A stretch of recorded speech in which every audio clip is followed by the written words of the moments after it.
Laser swords will show heroes' heart aglow. Galactic Ronin fights, slashing through the night. Armor shining bright in the cosmic lights.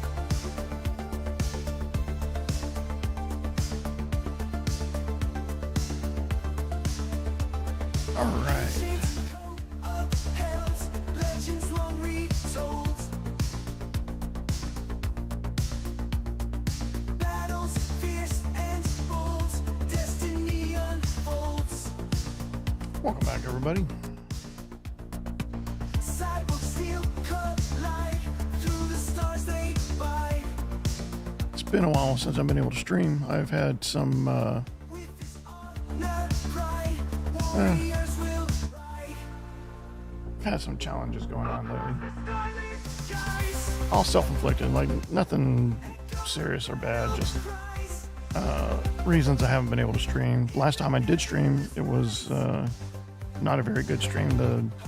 The mic wasn't working. It turned out to be a reboot issue that happens with Rode equipment from time to time. So I've had to create workarounds for that to make sure that that doesn't happen again, because it just suddenly happened out of the blue.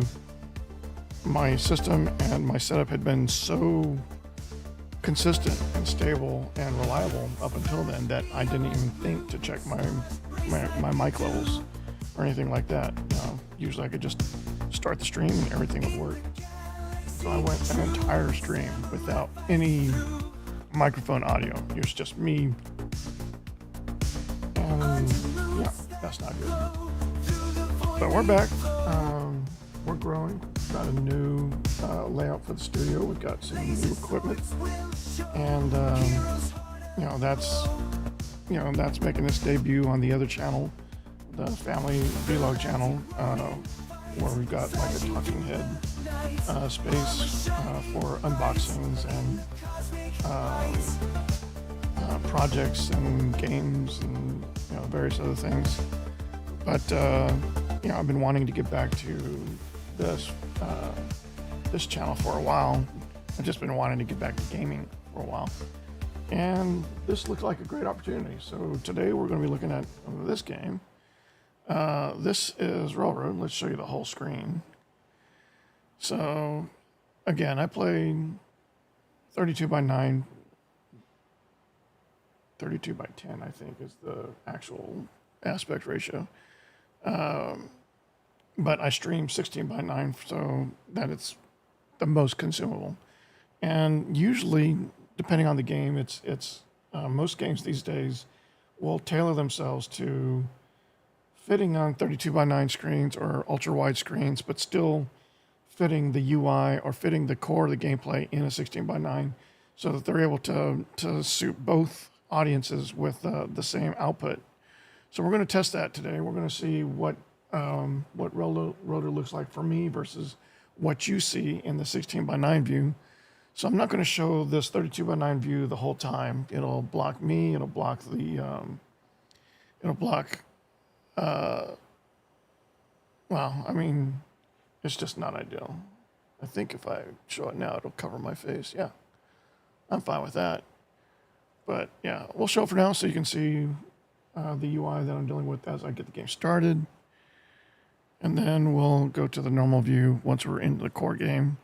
And if we're missing anything from the UI, if we cannot customize the UI, then, that's more information for the devs. This game is in early access. I didn't even know about this game until yesterday. It popped up on my Steam page. It's on sale. So if you like this game, definitely go check that out. But this has been in early access for a year, and it's a simulation, and it's about trains, and I love both those things, and I don't know why I didn't know about this game until now. It's not like it was on my wish list or anything like that. This just popped up as a sale that I might like, according to Steam, and they are right.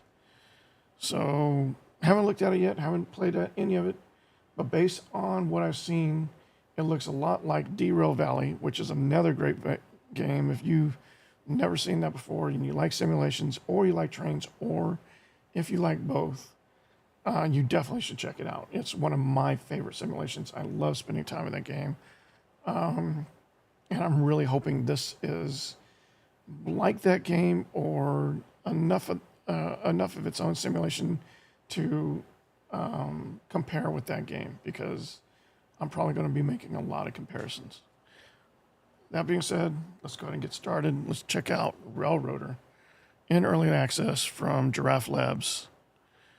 What's the name of your railroad? Reporting mark. So this is going to be your nickname or your initials. So I usually use a name like Apex, Express, Transit.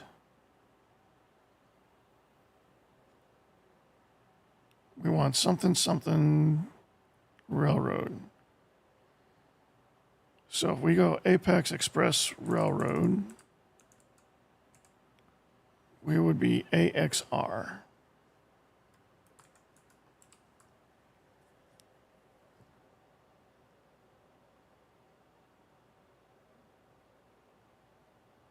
Ooh, you know what I like?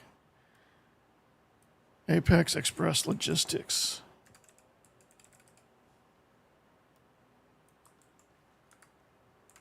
That'll be Axle, AXL. I like that.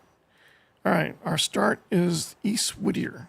Bring your railroad back to life in the wake of a flood. Manage your trains, money, and customers.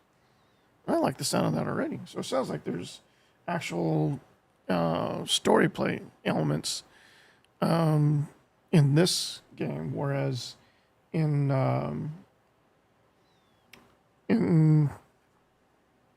Derail Valley, it's more of a sandbox game right now. They're still a work in progress. It's still making incredible strides. It's had a lot of updates in the last couple of months alone, but it's still largely just kind of an open world sandbox game with no real boundaries. You just get to play in their world, hooking up trains, assembling cargo, dropping them off, and the like. But it sounds like this game has more of a role-playing aspect of it, where you're trying to build up your train line, and it sounds like, gather resources and money and equipment. Hopefully you can upgrade your trains, not just replace them with new trains and that sort of thing. But we'll see. But yeah, this is already looking to be pretty exciting for me. All right, let's start. We've set up our railroad.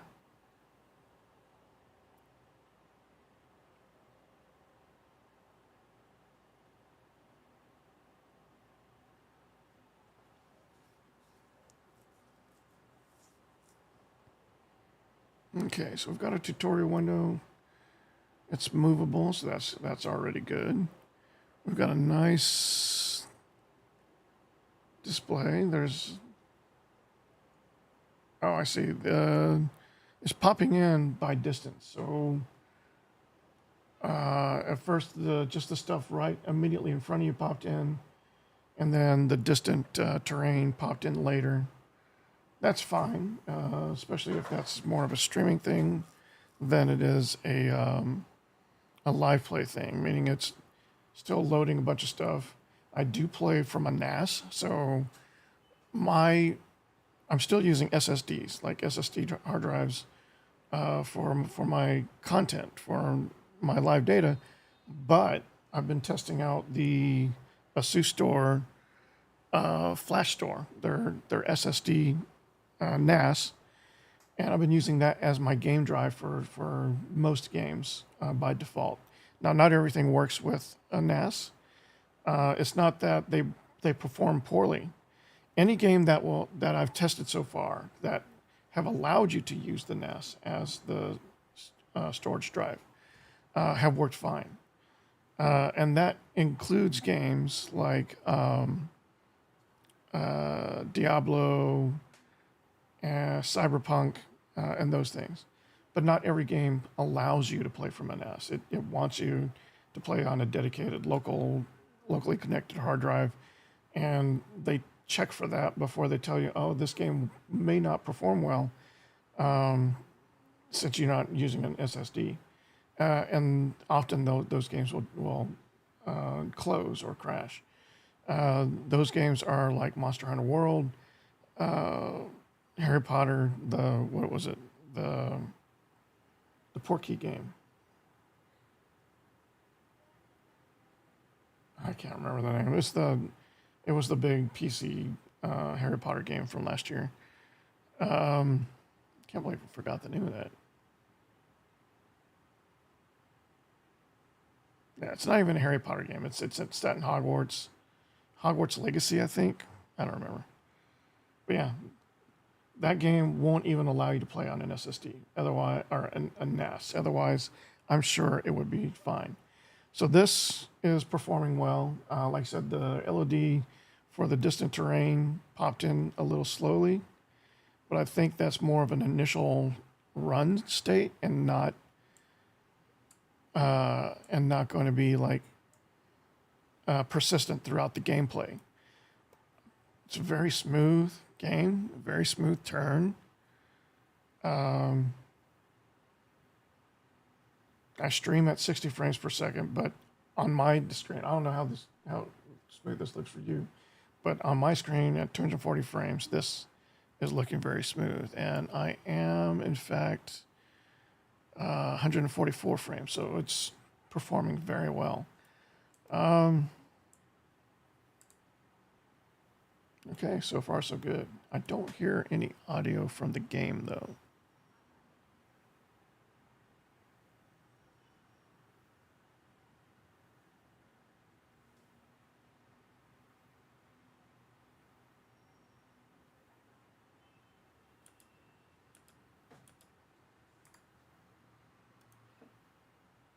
Sound. Let's turn the main game up. Well, let's see what 200 does. Okay, there is some ambient sound. I'm going to turn that back down to about 85. We'll wait till we get the engine started and see if that has any play. But I don't hear like any footsteps. The ambient noise is very, very subtle. I would like, oh, wow, you get a nice speed boost from jumping. I would like to have more percussive sound just from walking around, though. All right, welcome to the Railroad tutorial. The following chapters will walk you through running your railroad from engine operation and moving around to running freight and passenger service. This tutorial is designed to be played in sequence with each chapter building on the previous. While you can close this window to pause the tutorial at any time, and the last page will be saved. That's a nice touch. Keep in mind that later chapters may not proceed as planned if you do not work on your railroad if you do much work on your railroad before resuming the tutorial.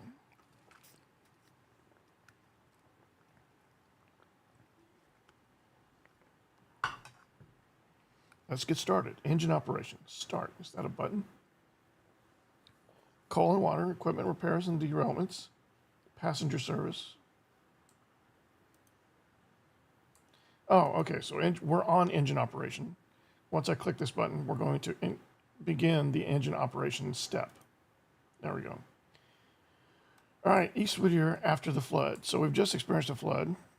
Very minimal damage to the landscape around us, but maybe we'll see more as we get further into the map. Excuse me. All right. Today's the day we're our own railroad. The Atlantic Railway might not have thought this area was worth their time, but now it's all in our hands. Okay. We got 1.5 good engines out of the deal. Okay, we have an engine that we have to work on. And we have one working engine. And the roundhouse in Bryson is in good shape. Trouble is, it doesn't do us much good with the bridge at Ola still out. Okay. I like this. So you have buildable terrain, POIs that you can morph and manipulate. Again, that's already improvements over the Dero Valley. At least the last time I played Dero Valley, which has been a couple months ago. There wasn't really a lot you could do to change the map. The map was what it was, and the gameplay revolved around you managing your train, your cargo, and getting resources where they needed to go. Trouble is, it doesn't do much with the bridge out. So this yard at East Whittier will be our home for now. The yard doubles as the interchange with the Atlantic Railway to the east, and the engine service facilities, the coal conveyor, water column, and engine shed are more than enough for our current needs. All right, so in this first chapter, we'll learn the basics of Railroader, starting with how to look around and move. By the end of this chapter, you'll know how to move a locomotive around. In subsequent chapters, you'll cover more in-depth concepts of running a railroad. For some topics, you may want to check the guide F1, which goes into more detail in this tutorial on certain topics. Goes into more detail than this tutorial on certain topics. Click next for the next page. Okay, so that's the F1 guide. Looking around in Railroader, you'll primarily use the mouse to look and the keyboard to move. Holding the right mouse button enables you to look around by moving the mouse. Try it now. Mouse wheel zooms in and out. Wow, that's a nice zoom. That's fantastic. Oh, check out the detail. So it'll actually load in more LODs. Oh, how do I get back to 100%?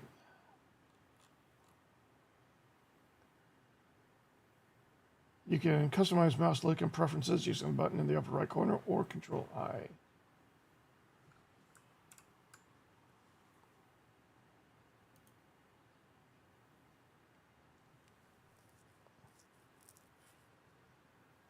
Okay, features. Fantastic experimental car update optimization. We'll check on that later. All right.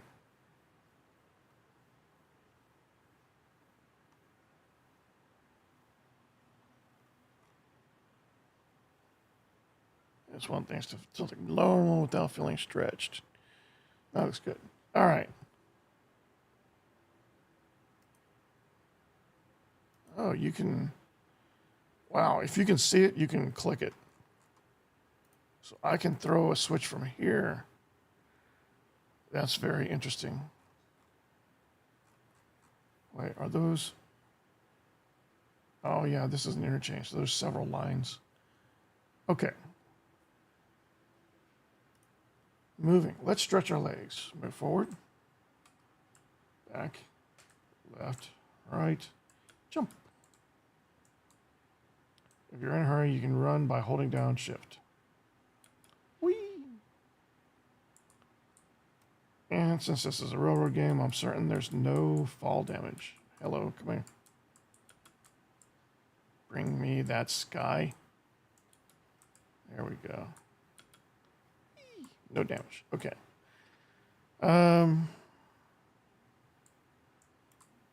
Next. Lining switches for our movement. Our good engine is at the engine shed. In the next chapter, we'll rescue the wrecked one, so let's get ready to move the engine out onto the lead to top out the water and coal. A lead is track that is used for accessing our switching a set of tracks. In this case, the yard lead provides both access to the yard and a place to move cars between your yard tracks when switching the yard. The switch connects the engine shed track to the lead. Yep. Walk to the switch stand.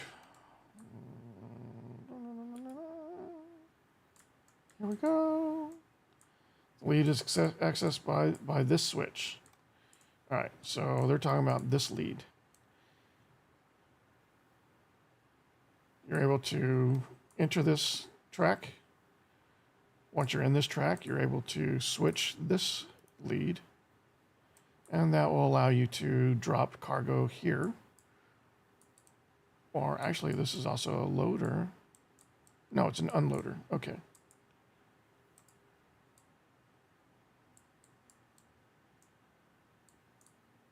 So you wouldn't really leave a car here. This is just for unloading coal.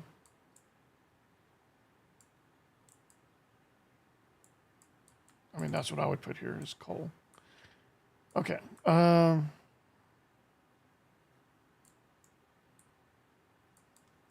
then once you were done, then we'll turn this back to make sure we're where we're supposed to be.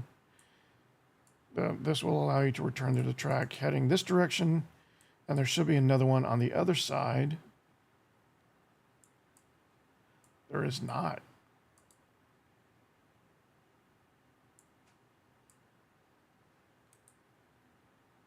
Okay. So if you entered this track, I'm assuming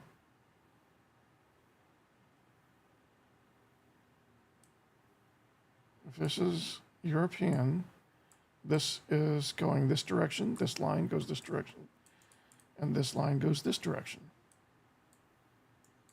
But this train is facing this way.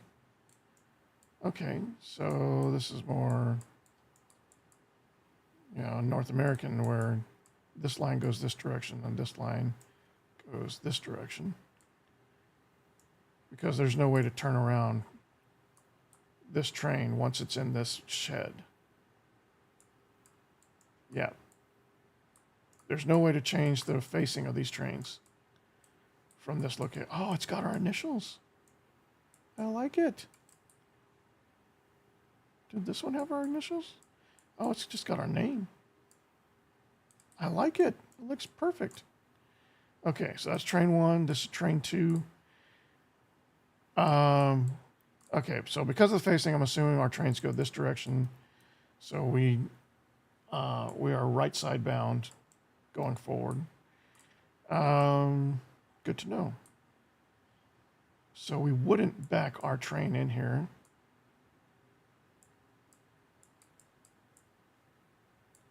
To unload coal. So is this supposed to load coal? No, this is supposed to drop coal. Okay, well, I'm getting ahead. My knowledge is not that great, so let's see what they're trying to teach us, and we'll just go from there. And I'll stop trying to be big brain about it. The lead is accessed by the switch just to the right of the coal conveyor left, and the water column right.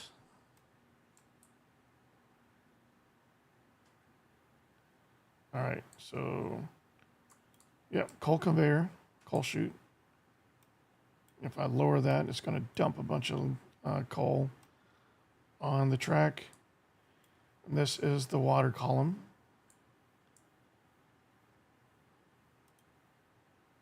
Please don't drop water. Okay, stow and rotate.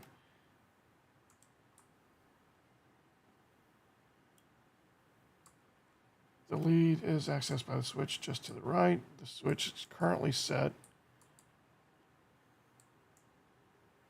to run straight. If we throw the switch, that connects it to our line.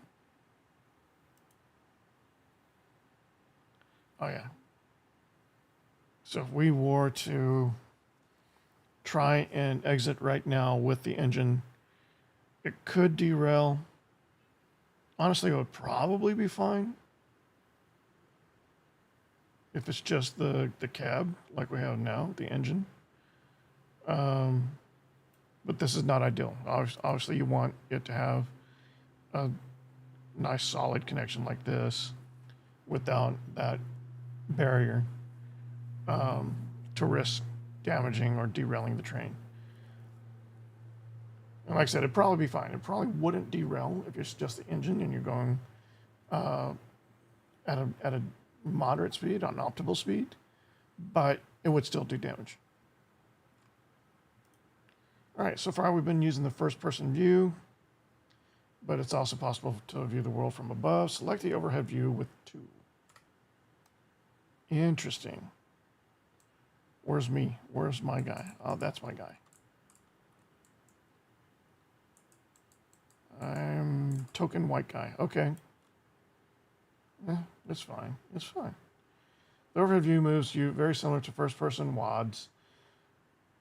And it can be rotated by holding right mouse button. Scroll wheel moves the overhead view in and out. Try using the overhead view to get a sense of the facilities and track at East Whittier. Another way to get a sense of things is to toggle map with M. Oh. I did not notice the water feature.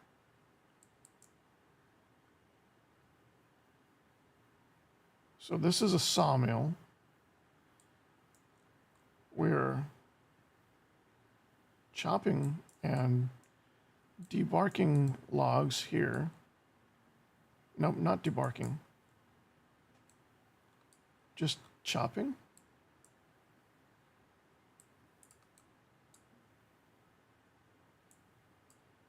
The water's moving in that direction.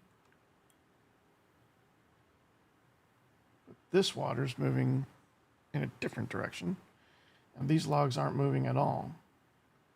So I don't know if this is functional or not. But based on the structure that I see here, these logs are or are not already chopped. It's not a functional building. Okay. So somehow those logs are either being fed into this system, getting debarked and dried, and then loaded onto all of these as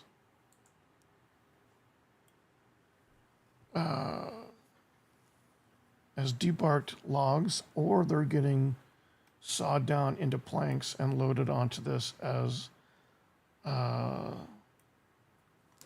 blocks and boards.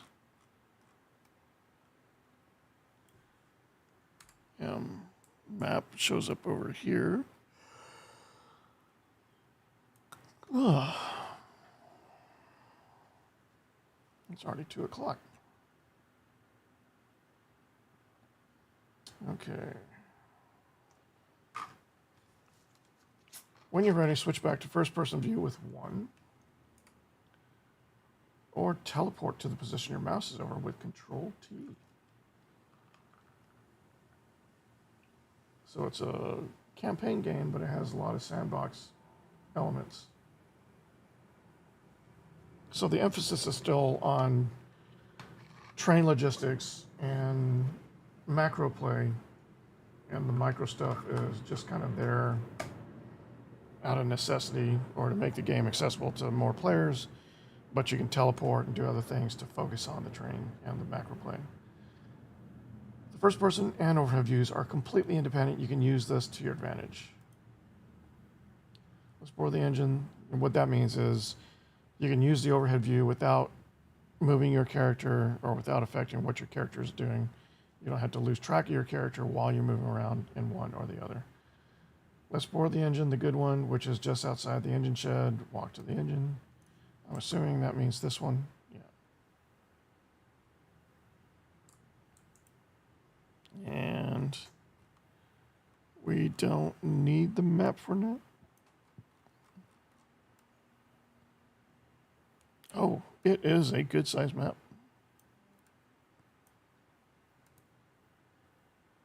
All right, sit in the engineer's seat. All right. Find the ladder between the engine and tender.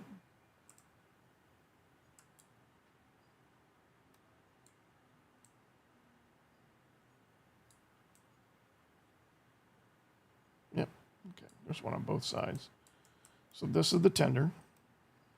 It's where your coal and your water goes. And then this is your engine, obviously. Axle 2. Nice. Says click on it. Oh, no, you just walk into it. All right. We got our coal. Got our water. Oh, that's disappointing. There's no hitbox for the coal. You can just clip through it. This is a work in development. This, it's been in early access for years. Had, a significant number of changes from what I've seen. But this is my first time experiencing it, and maybe this is just not something you would notice with the gameplay loop that they have in place right now. But I notice it because I'm just experiencing all of this for the first time. Okay, nice little touches here. Nothing when I click. Sit in the engineer's seat. So the engineer's seat would be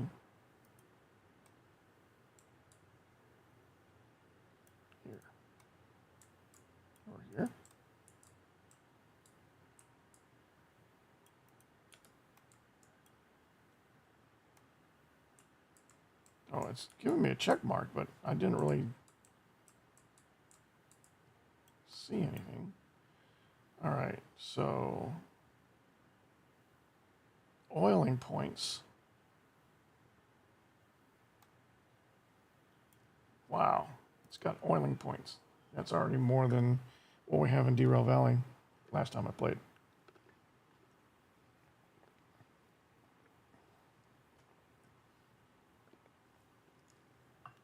Okay, engine controls. You have the throttle, the reverser, independent brake, and the train brake. The throttle and reverser make the engine move and change direction, while the brakes are used to slow or stop the train. Okay, so occupying this space is sitting in the engineer's seat. First, we'll cover the brakes. Before you get the train moving, it's critical that you know how to stop it. Yes, that's wise. The independent and train brakes behave very differently and are used in different situations. The independent brake controls the brakes on the engine and tender only. It's fast to apply and release, but it's only good for stopping the engine alone or very short trains. That's the independent brake. It is exclusive to the engine and tender, which are usually two very solidly connected pieces. They're one unit, is what I'm trying to say. All right, find the independent brake handle using your mouse and the tooltips. So the independent brake would be here.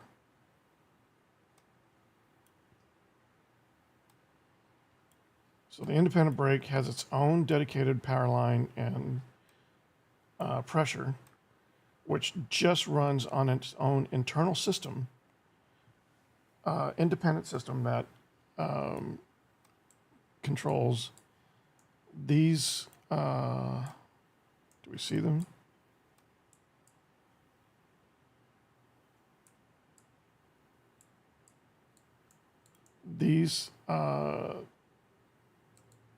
These brakes specifically. Now, the train brake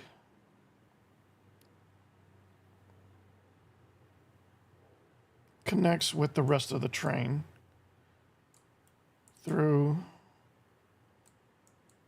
looks like they just have one head. All right, through this one segment.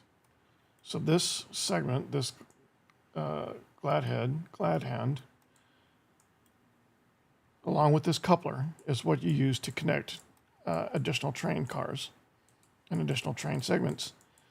And this shares the train brake power and pressure with the entirety of the train.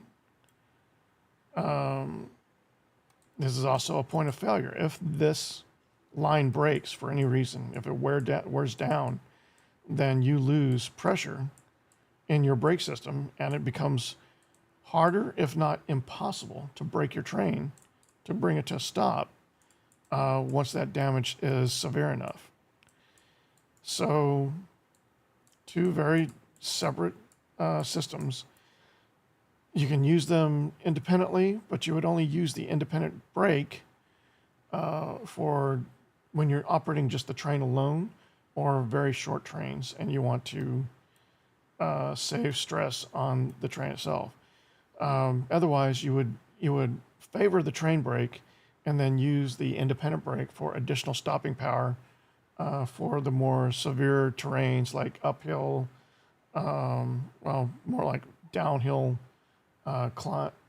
decelerations and things like that. Okay, so happy to see that. That's very realistic and very immersive. The independent brake controls the brakes and the engine and tender only. Find the independent brake handle using their mouse and the tooltips. Apply the independent brake and set it. Oh, nice. So you would have to hold it bell off. No, I guess you don't have to. Never mind. I'm thinking of something else. All right, great. This will help ensure our engine stays put while we learn about it. Oh, it wants us to leave it in the fully stopped. Okay. There, it's set. The train brake is used for slowing or stopping a train. It's controlled by changing the air pressure in the brake line, and because of this, it's slow to apply and even slower to release. In fact, you can only fully release it. In fact, you can only fully release it. It's not possible to partially release the train. Oh, I understand that. Okay. It's not possible to partially release the train brake unlike the independent. So that's true. You can use the independent brake like a governor to manage your top speed and your deceleration without forcing a complete siege of the wheels with a 100% brake. So that means you can apply pressure to decelerate slowly over a long distance with the independent brake without adding too much wear and tear to your brakes themselves. I really hope they have like train maintenance to a fuller extent than what we have in Derail Valley. All right, apply the train brake. Okay, we're supposed to leave that in set mode.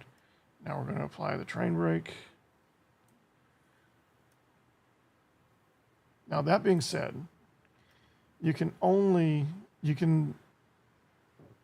apply the train brake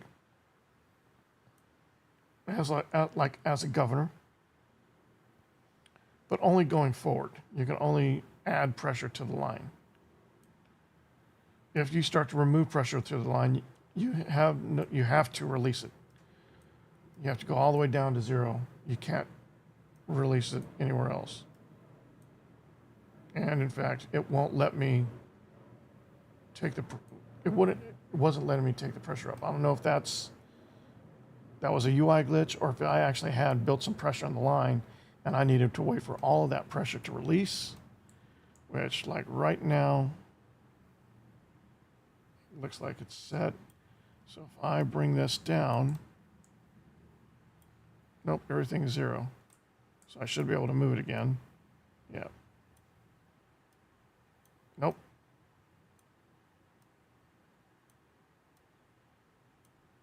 I can hear it though. I can hear it. So if I leave it for 100% for a little bit, if I try to bring it down, nope. I don't know. I would expect that it would take longer for the pressure to build down, but maybe it's because it's such a small train and there's really nothing to build pressure in right now. It's just a small volume at this point. All right, you should only need to fully apply the train brake in an emergency. In normal use, you will apply some train brake and then release as you reach the desired speed, or apply more if you need to slow further. Now that you know the controls used to stop, let's learn how to get going. The throttle controls how much steam is sent to the pistons, which makes the engine go faster. When it is closed, 0%, no steam is sent to the pistons. At 100%, maximum steam is sent. The reverser controls how the pistons apply force and drivers by changing how the valve gear operates. This makes it possible to control direction as well as more efficiently use the steam at higher speeds. More efficiently use the steam at higher speeds.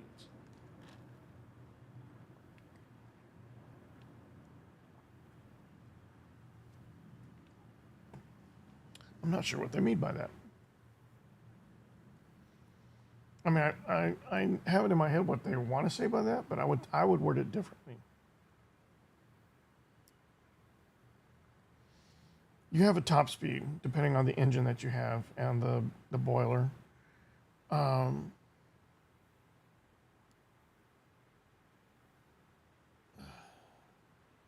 want to say that they're talking about how to use the valve to optimize your steam output, because you can produce more steam.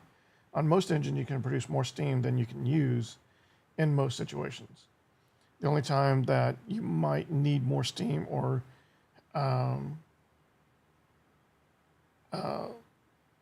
completely consume steam without any leftover, without any optimization, would be when you're going uphill. I don't think that's what they're saying here. To control direction as well as more efficiently use the steam at higher speeds. Okay, we'll figure this out. When the reverser is fully forward, okay, so it's not a toggle, is what they're saying. The steam will propel the locomotive forward. When fully back, the locomotive is propelled in reverse. Fully forward or fully back applies the full power of the steam, but is inefficient at higher speeds. As your speed rises, you'll need to move the reverser closer to the center to get full power. Okay, so okay. This is fine. I want to say in derail value, you just have forward and reverse. You don't have degrees of forward or reverse. It's not a valve like they have here. This is actually more realistic. It's more complicated, but it's also more immersive. So I do appreciate that.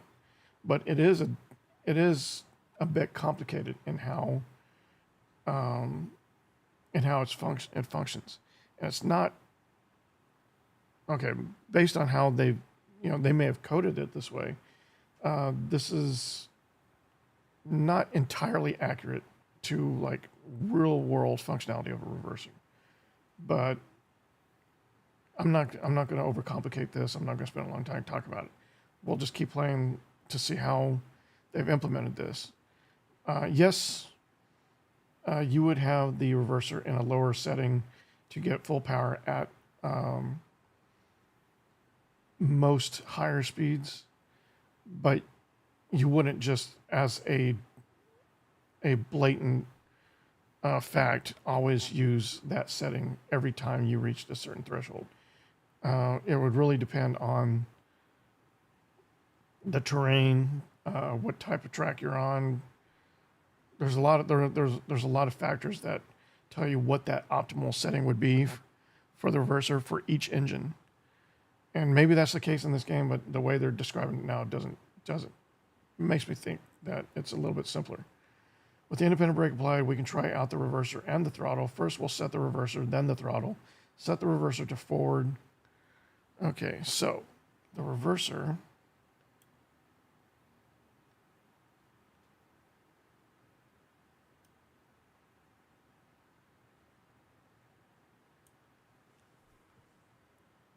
Open the throttle to about 20%.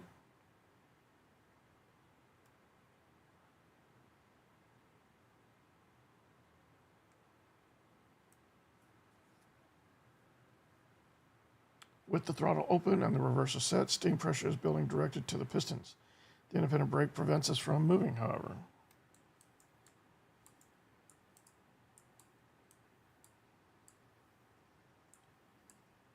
Yep, it's working.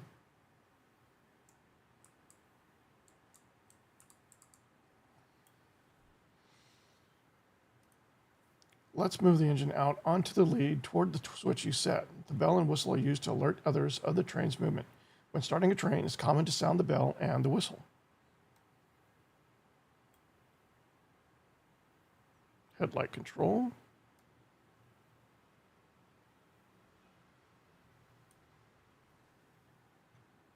Where's that button they're telling us about?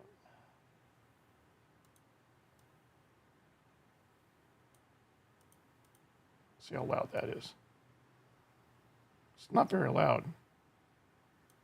Where's my volume set to? Let's set it to 20. Okay, let's try again. All right, and the whistle.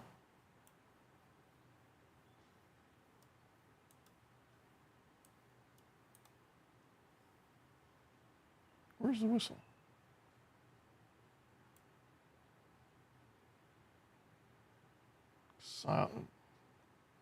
Salcock.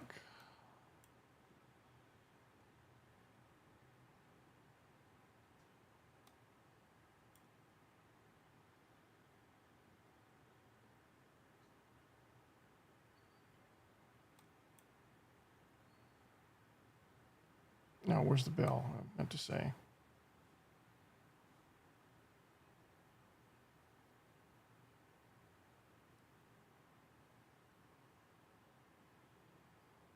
See a line for the power, oh, there we go.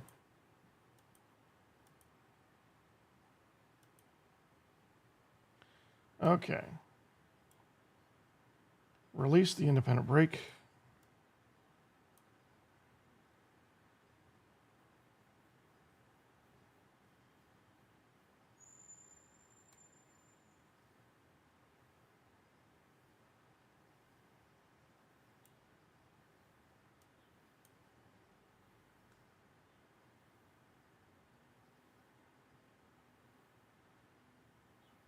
Bring the engine to a stop.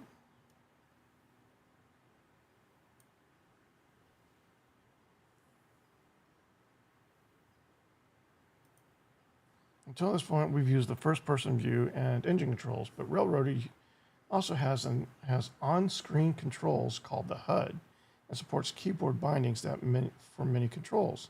These can be customized in preferences. Select the overhead view with 2. The HUD and keyboard controls apply to the currently selected engine.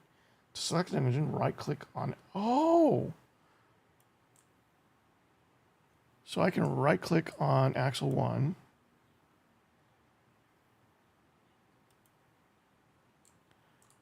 And it brings up a display over here. Unfortunately, you guys can't see that. And it does not appear to be movable.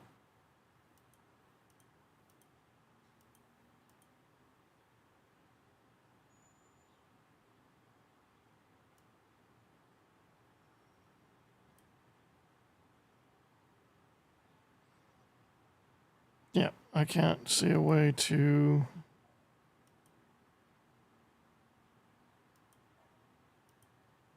manipulate this. Axle 1. Oh, it counts the engine and the tender as cars. So it's already a 2-car train. If I right-click on mine and select it, yeah, it's a 2-car train.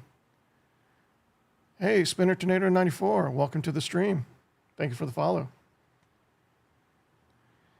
All right, so let me show you what I'm seeing over here. I've got this little UI for the train that I'm viewing in the overhead view. Is my bell still going? I thought that was, yeah, I thought that was a bit, not a toggle. I'll need to turn that off. All right, so to select an engine, right-click on it, which opens a context menu, then click Select. You can also immediately select using Shift-Control-Click. Shift-Control-Click, okay. So we're on axle 1. Be careful to click on the locomotive itself and not the tender or a control on the locomotive. The tender is considered a separate car, which is kind of weird, but that's fine. And technically, they are separate, but you usually only separate them in maintenance. They're generally, well, no, it's true. You can replace a tender or replace an engine and vice versa. Okay, I'll shut up. If you're having trouble finding your engine, Shift 2 will help jump the overhead view to the position in your first-person avatar, All right, so we've selected the engine. Now that the locomotive is selected, the HUD controls appear in the lower left, right? Correct. The HUD also provides the standard engine controls. Been watching for a few minutes. Good quality content. Follow dessert. Thank you, sir. The HUD also shows details about your engine, including its number, weight, speed, and the state of its brakes. The dots below the engine number, so they're gray. So I don't know if that means they're good or not. If I click on mine, Shift Control click, mine are red, so that's already a little alarming to me. All right. The HUD also shows details about your engine, including its number, weight, speed, and the state of its brakes, blah, blah, blah. If the brake display, each dot represents a car in the brake display, each dot represents a car in your train. So the engine and the tender. The color shows whether that car's brakes are released, white, applied, red. Okay, so they're red because I have them on. I've got the independent brake engaged on mine. So let's go ahead back to the axle 1. Those derailed cars are dark gray. Oh, it's derailed. I didn't notice that. It's not even on the track. Oh, okay. The numbers on the brake sliders indicate the brake line pressure and brake cylinder pressure. These are also shown on gauges inside the cab. Right. Oh, we've got this little window here that we can show. All right, so I'm going to switch back to the 16 by 9 view. And we'll put that over here where I'm not blocking. All right. So 70% derailed. Brake line is 90. That's the minimum too. All right. Handbrake released, 0 apply, so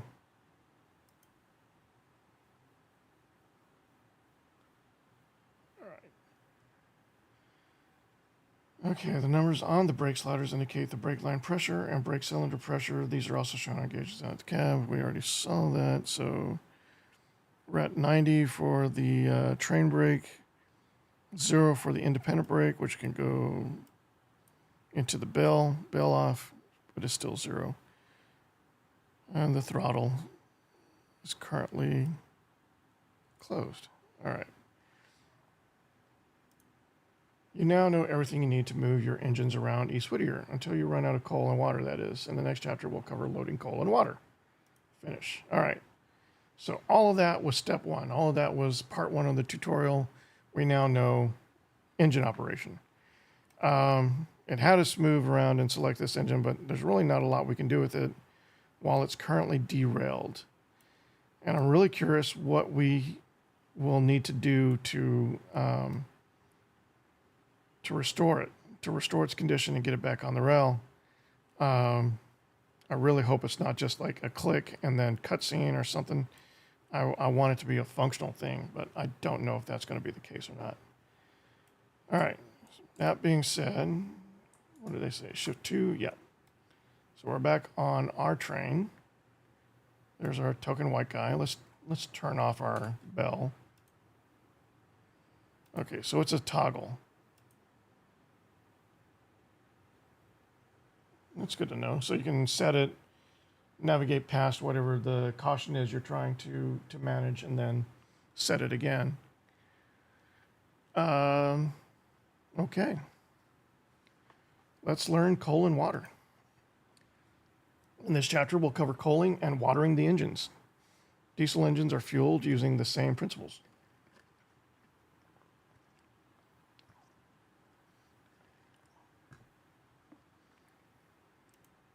Okay, steam engines need coal and water, which on most engines is stored in the tender. The water is added through a hatch in the top rear of the tender. Inspect your tender now and locate the water hatch. The tooltip should help.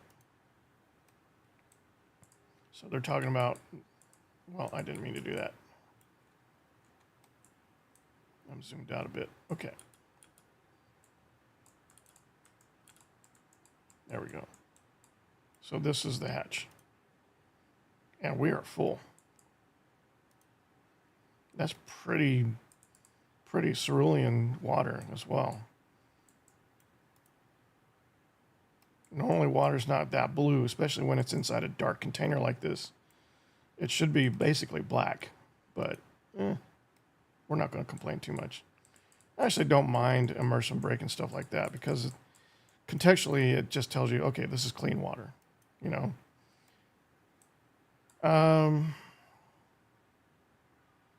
All right, to add water, you'll need to line up this hatch with the spout. The overhead view is helpful for this, but you can also use the HUD to control the engine while standing on the deck of the tender.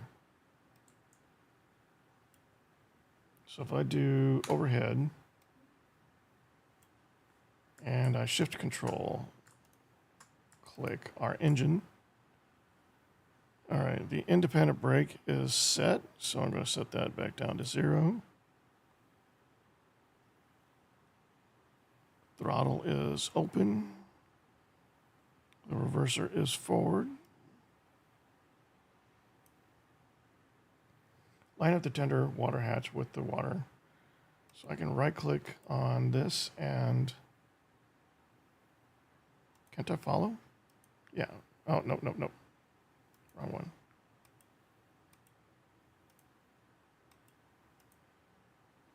How do I follow? Oh, this. There we go.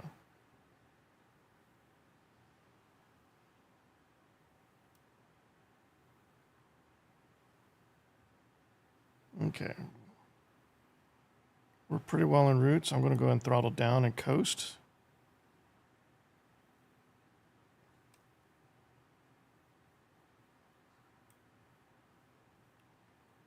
And let's brake. Okay. Line up the tender water hatch with the water column, 0.2 miles. Looks like we need just a little bit more.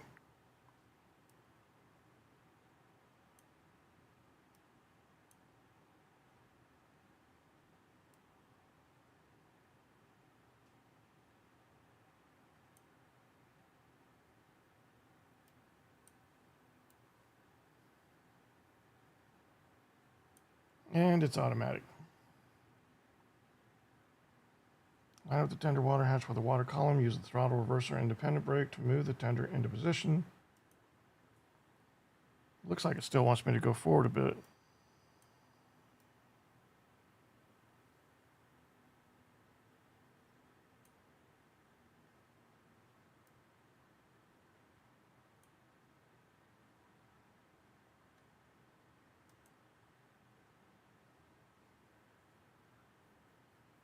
It still wants me to go forward. I don't know if I messed up somewhere or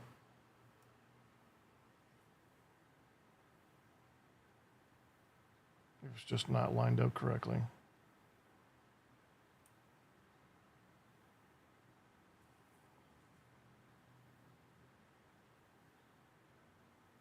Maybe I wasn't supposed to be doing this from the overhead, but it was talking about the overhead. It still says I need to move forward.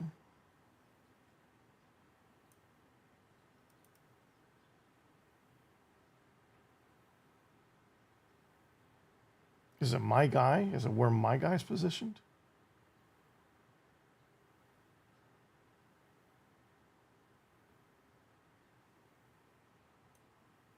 See, now I'm confused.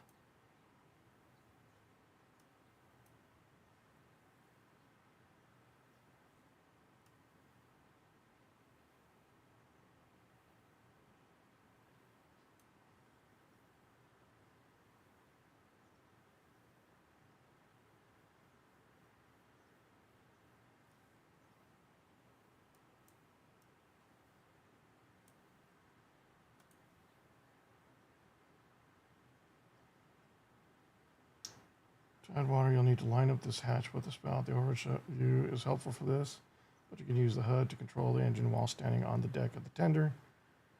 When using the overhead view, 0 follows the lead car, 9 follows the trailing car, which might help line up the tender here.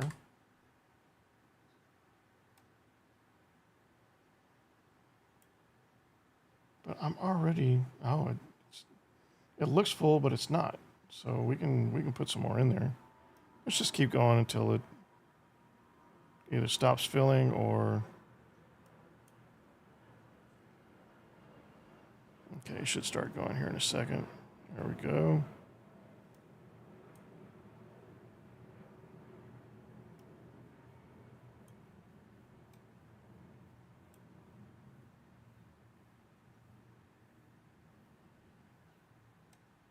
Why isn't it working? It wants you to wait to completely fill it. Okay. So did I already mess up? Oh, governor down.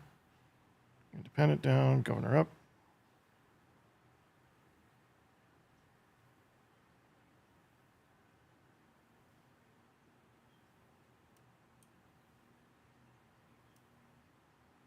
Okay, go back to forward. Let's just creep into position again.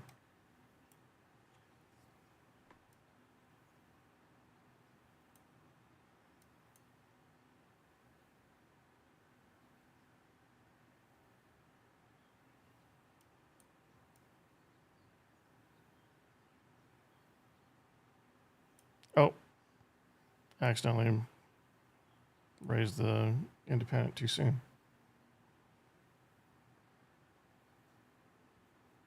This is not how you would move into position, by the way. It's just me learning the finesses of this game.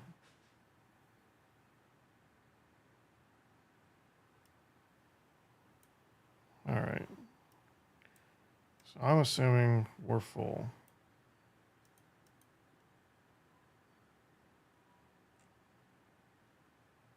If I close the tutorial, this will pause the tutorial. You can reopen the tutorial using the tutorial button in the upper right corner, and the tutorial will start again.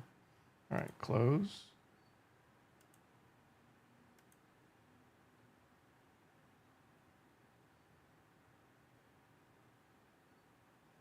Tutorial. All right, steam engines need coal and water, which run on most engines. Blah, blah, blah. Inspect your tender now and locate the water hatch. Oh. All right, we're caught up. Fill the tender with water, 100%. We're good. Stow the water column spout. So I did something to break the UI for a second there. Okay, next. The coal conveyor is just ahead and works very similarly to the water column. The big difference is that it must be supplied with coal, whereas the water column has an unlimited supply. Okay, it's a little convenient. But I like that. I like that you have to, source and provide coal over time. You can check the quantity of coal in the conveyor using the tooltip shown below the hopper unloading pad. All right. So we've got 1,000 pounds of coal. Line up the tender coal bunker with the coal conveyor. Use the throttle reverse independent brake. All right, let's move into position. We want to get this chute over this part of the tender. All right, bail out the independent. Let's move it up to 10 real quick. Ease it down. Use our independent. I may have applied too much there. All right. Great. Your road only has a limited amount of coal at the moment, so it's up to you whether to top off the engine's tender. To load coal, click the coal conveyor chute to lower it and begin loading. It's our only train, so why wouldn't we top it off?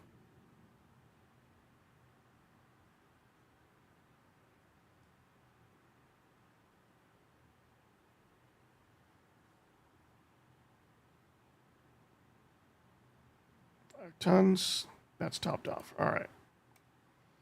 And now, that's all our coal. So yeah, that's why we wouldn't want to use it. We don't have any reserve coal now to work on our other engine until we collect some more. Or we can unload this, but I don't think you're meant to unload a tender into your reserve. I mean, that'd be nice if they have that in the game, but I don't think they would need to do that. I don't think most people would. Well, there's going to be other players like me. That's true. So I don't know. Can I not control the light? Or I guess you control this light from the engine. Okay. That's it for coal and water. Your road only has a limited amount of coal, blah, blah, blah. Interchanges and way bills. All right.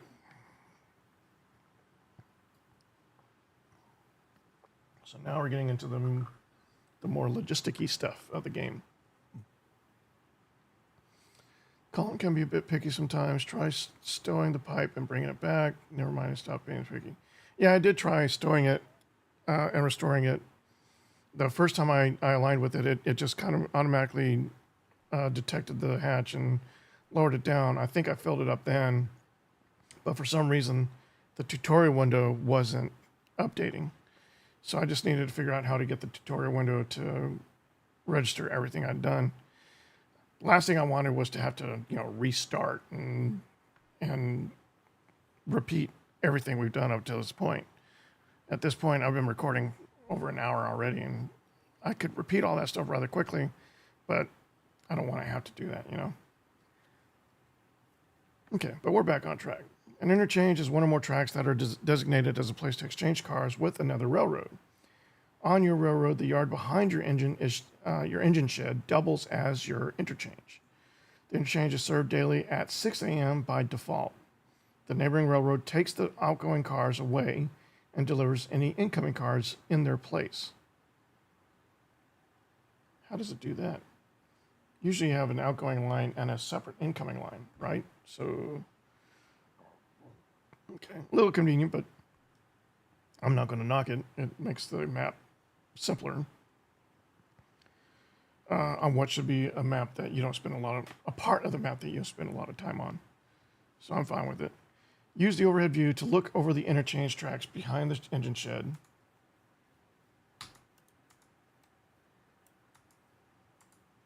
Oh, I am in overhead view. Okay. Let's go behind the shed. So this is the interchange. This is our incoming line, which is repair parts. Okay, I don't like that this is kind of just blocked off, unless this part of the, unless we're talking about this. If that was the case, then I'd be fine. But look at the map. No.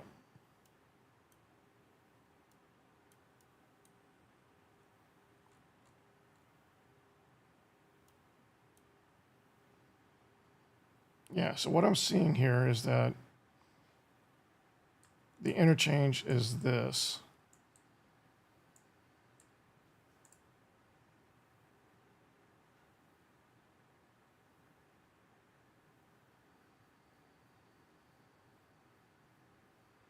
This is our railroad line. This is our railway. This is the interchange that we're sharing with some other phantom company. They're going to take whatever we leave here overnight and drop off new cars for us every morning. But otherwise, they just disappear and appear here. There's no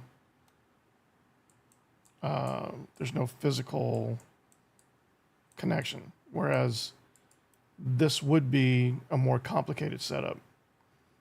And they've got the space to do it. I don't see why they simplified it like this, but again, I'm not trying to knock it. I'm just trying to understand it in my head, because I have severe OCD that can affect how I interpret things. Usually any part of the interchange can be used for outbound and inbound cars. Both railroads realistic would have the car orders, so they would know exactly what to take anyway. Okay, so is this the interchange over here, or is this cut off the interchange? That's what I'm trying to figure out. Will I be navigating this line? Oh, it does call it the interchange. Okay, so never mind. I am misreading it. So this is not my railway. Even though it's on the map, this is another line. This is somebody else's line. And I would never say have waybills to Cowie, Dillsborough, or Silva that I would be able to deliver. So if I did have those waybills, I would bring them to this interchange. I would drop them off. I would take whatever's left for me here, take them this direction, and everything else would be handled by another line that would take them the other direction. If that's the case, then that's perfect. That is great. I like that. What I don't want, okay, so then this is just a dead track for stuff that I put here that I want to keep here. They can't touch it. So I am overthinking it. And you have more than one line, so you have an inbound line and an outbound line. So yeah. Oh, I've got more coal. Okay. All right, so before we learn how to order more coal, hello, baby. You look nice. Sorry. Okay, before we learn how to order more coal, let's cover the basics of how freight is moved on a railroad. An interchange is one or more tracks that are decided. Okay. I've already read all that. Use the overhead view to look over it. We've done that. All right. Waybills tell a railroad where to deliver a car. Cars ordered by your customers will arrive at the interchange with a waybill assigned. These cars are owned by other railroads and their waybills cannot be changed. Your railroad is paid when each car is delivered. Waybills are also used to order fuel for your railroad, but these waybills are assigned by you to cars that your railroad owns. More about this shortly. Okay, open the company window with I or using the icon in the upper right corner of the screen. The company window gives you visibility into all sorts of aspects of your railroad. Railroad, locations, milestones, finance, equipment, employees, crew settings. So it's not just you. I like that. Switch to the locations tab. Here you can find all available locations on your railroad, customers, interchange tracks, and fuel and repair tracks. Okay. And fuel and repair tracks. Okay. So we have East Whittier engine service. We've got the coal loader.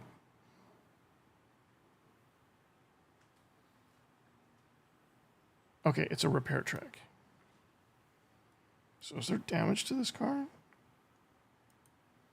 It's got repair parts. I guess we're not selling those parts. We're using them. That makes sense. Okay, coal loader has zero pounds of coal. Repair track has 25 tons. So we have to load repair parts onto the repair track. Does not include loads in cars on the line. Okay, so we've got 25 tons and we've got an additional 15 tons. So we've got 40 altogether. Repair track, wages due, repair speed 1x, $50 a day per car, reputation bonus 0%. No work, axle 50,000. That's axle. That's this one right here. That's axle 250. This is axle 200,000. That's axle 500. All right. East Winter interchange. Can we double click? Nope. This shows us which one we're talking about. All right. So these tracks are the interchange. These show us the cars left for us and the cars that are outbound by us. We can schedule an additional exchange. So I'm assuming right now it's 10 a.m. We can schedule for 12:35. What time was it when we started this game? Loads car types, HM, HT. Hungry?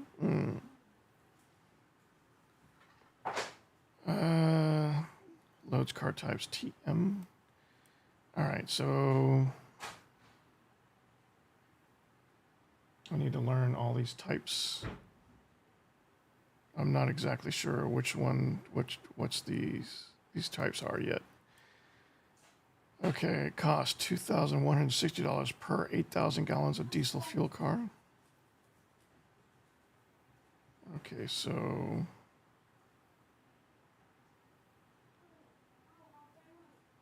TM, XM, interchange, Atlantic Locomotive Works, repair parts. Those car types, XM, cost $3,000 per 50 tons of repair parts car. Oh, $3,000 per car, up to 50 tons. Okay. There's a lot of information. You won't see all that, or you won't be looking at all that information when you're going through these, but okay. So, coal, diesel fuel. Some locations, such as the interchange and repair tracks, have additional options to configure their operation. Close the company window. The X button closes the window. Backspace closes the topmost window. All right.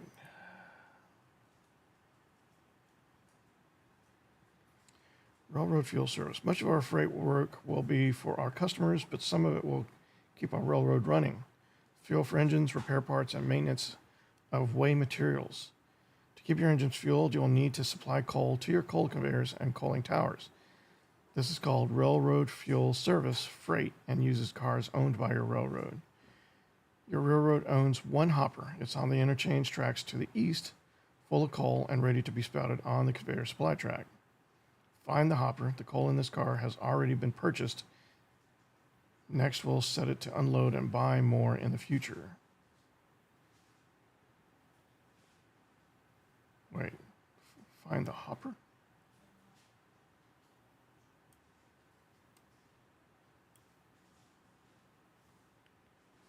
Your railroad owns one hopper. Oh, it's talking about the car. Okay. It's on the interchange tracks to the east, full of coal and ready to be spotted on the conveyor supply track. Find the hopper. The coal. Okay, we found it.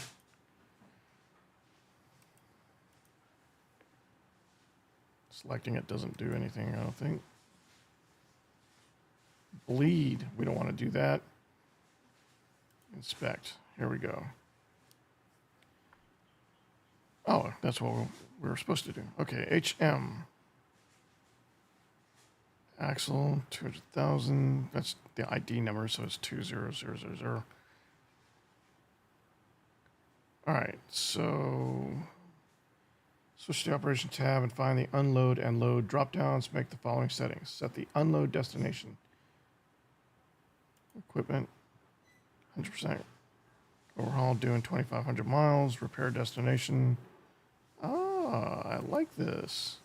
Sell destination. No, we don't want to do that. All right, operations.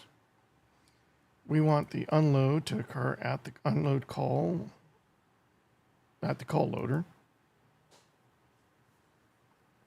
When empty, coal should be purchased via East Whittier interchange. So we will buy coal via East Whittier interchange. Okay, so what I'm seeing here is that there's automation. You can set some orders, and your extra trains that you're not operating should be able to navigate and manage these automatically. At least that's what I hope is what I'm seeing. All right, status pending delivery. Now, because the hopper is full, its waybill has automatically been set to the coal loader. You can see the waybill in the inspector as well as in the car's tooltip.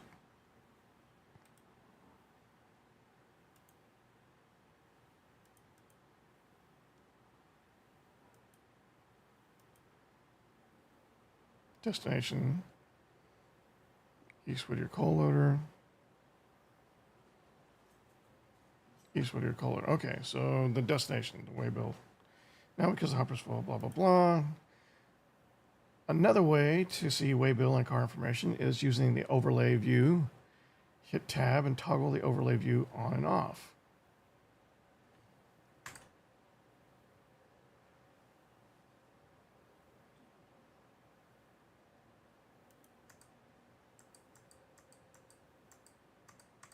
Oh.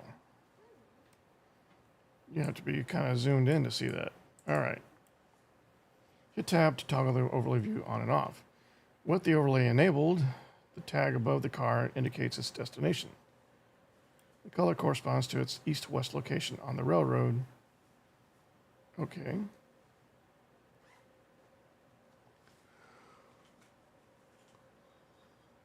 And dims when it has been delivered. Hovering your mouse over the waybill highlights the destination track. So we should see this highlight. Yep. In other words, it highlights the place on the track that this car needs to be placed. Try this now. Do you see where the hopper needs to go? It might be behind you. And it also tells you the direction. If I'm facing this way, and this is over here, it should give me, well, it gives me a direction off to the right. And is there a way to move that? Is that always going to be off the edge like that? That's unfortunate. Why is that the placement? Can we adjust that?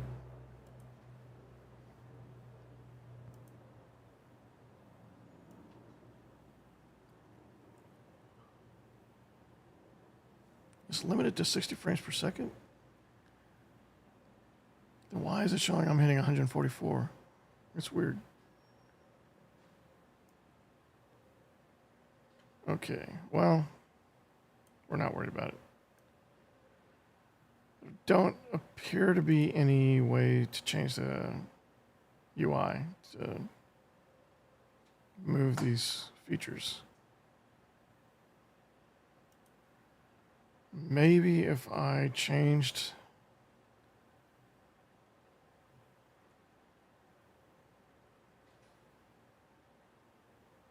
the UI scale.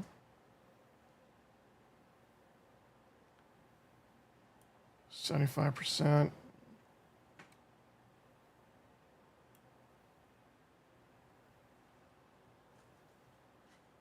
Oh. Oh, yeah. That puts it on screen. How about 90%?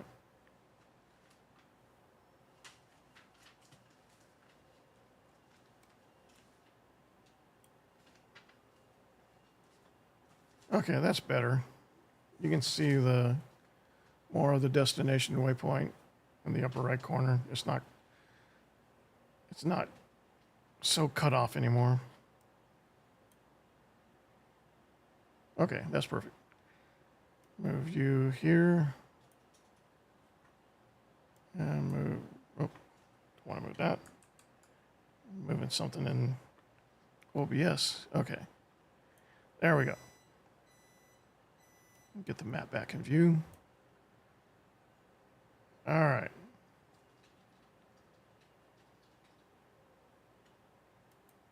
We've got our waybill. We need to move that into place. So we want, I want to say to do this,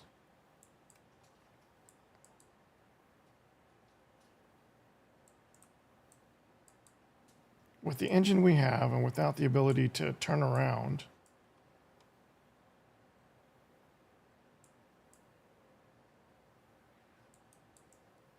yeah, we can't just attach and move it into place now. If we try and do that now, what will happen is we will get stuck. Our engine will be on this side of the hopper, and we won't be able to get it out without removing the hopper. So what we want to do is turn our engine around, get on this side,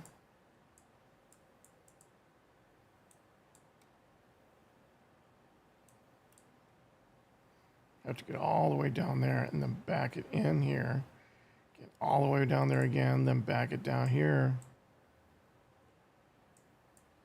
I might seriously be overthinking this, but that's one thing I have to do. Then we can pull in, facing this direction and back the hopper in that way.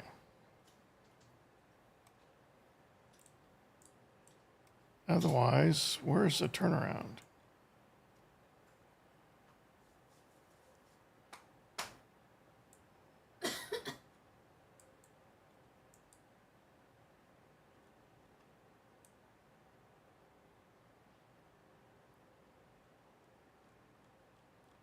There's just no turnaround nearby.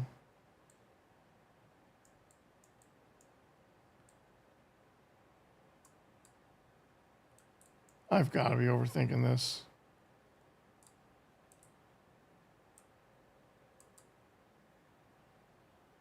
What is that? Okay.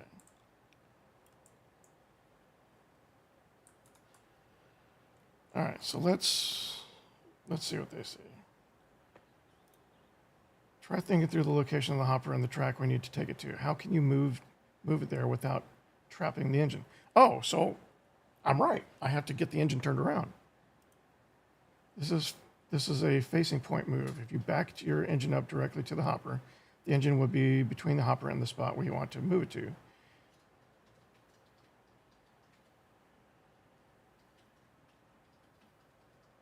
Set the engine switch back to normal. Okay, what I think it wants me to do is use the front coupler. Yeah, it just wants me to use the front coupler. Okay, so next, reverse your engine past the shed to the other end of the yard tracks. If you're having trouble getting above 50 miles per hour, try moving the reverser towards the center. This will use the steam more efficiently. However, given that this is a yard area, keep your speed around 15 miles per hour, especially over the switches. Move the engine to the east end of the yard, 0.4 miles. So what we're going to do, we've set the track, so we're going to move along this track, and we will move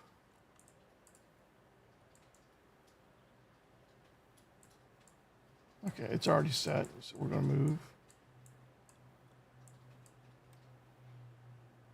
And it may have an arrow for me already. Yeah, it does. So we're going to move all the way over here and set this switch and head, set this switch and set this switch. which we can go ahead and do that now.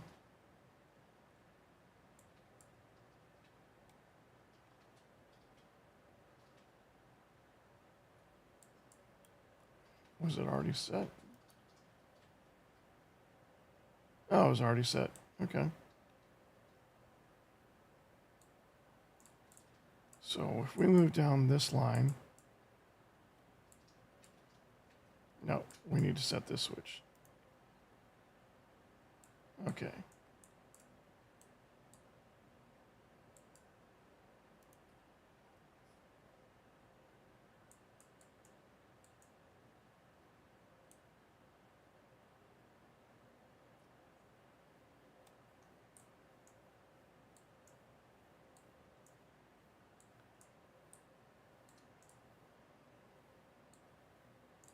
All right, we're ready. Okay, set our reverse.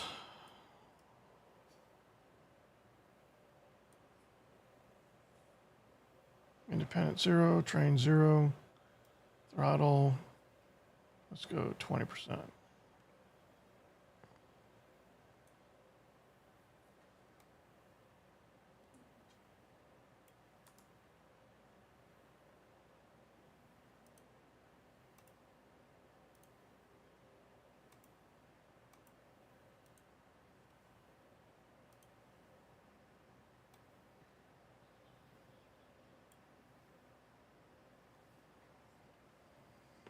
I have no idea what my speed is, especially with this FOV, so I'm going to go ahead and drop throttle. Oh, we do have a miles per hour on the UI. So on your UI down here, it does show you 12 miles an hour. I'm fine with that. I don't seem to be losing any speed though, now that I'm throttling 0.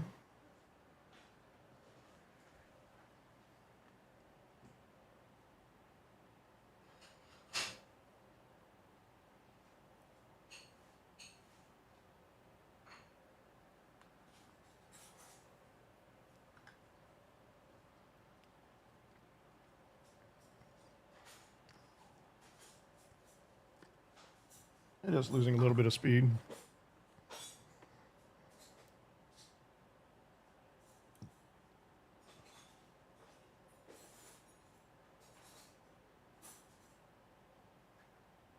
Was that a save? I think that was a save. I'm going to turn off the tab.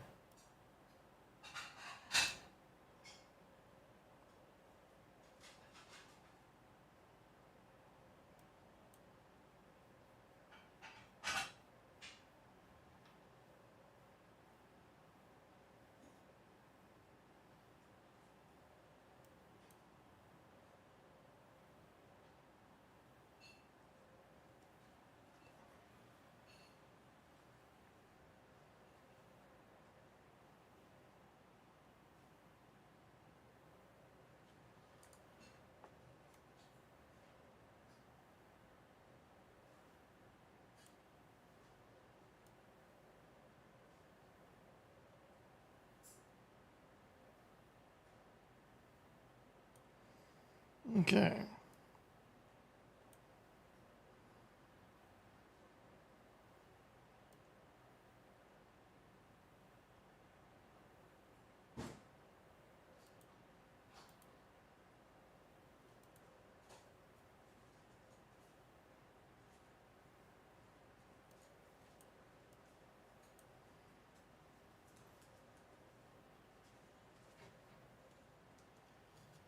Why didn't it work?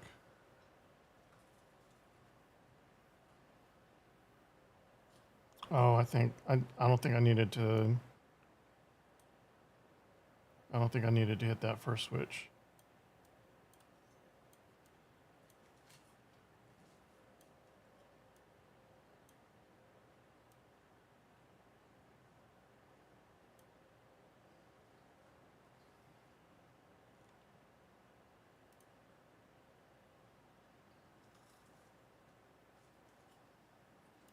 Oh, didn't even mean to leave the throttle on that one.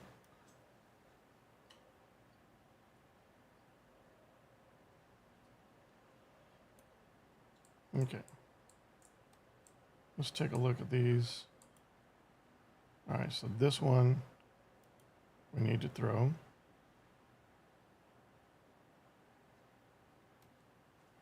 Well, maybe we need to go back a little bit further.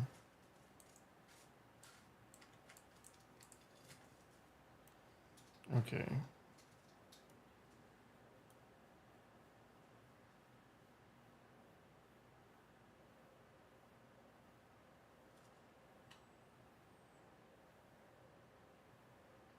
Oh, this one. Okay, so turn that one back.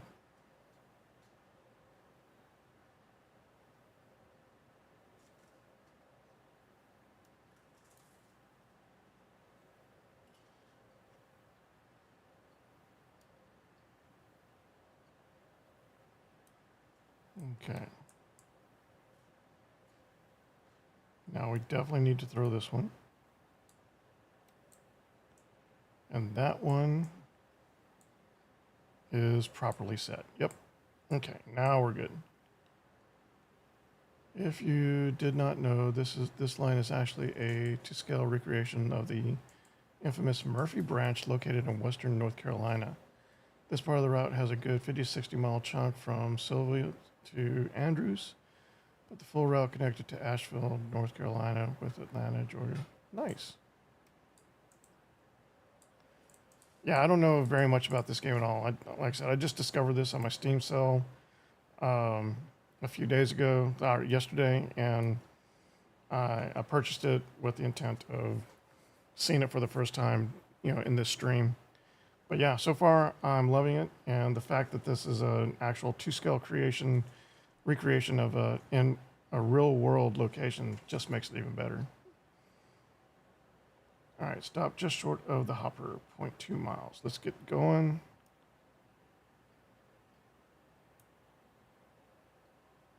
And let's just ease up about 15%.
Oh, for a second I thought this was wrong, but it's not.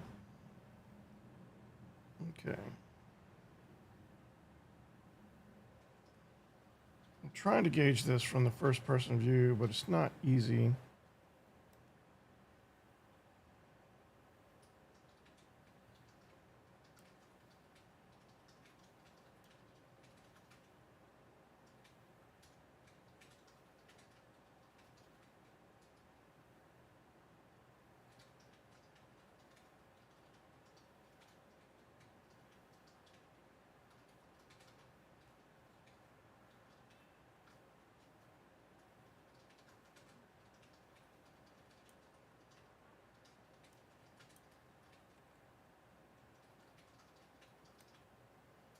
Wow, that's pretty much perfect, right?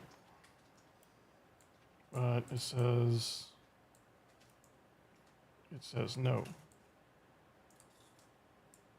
I think that's pretty good, though.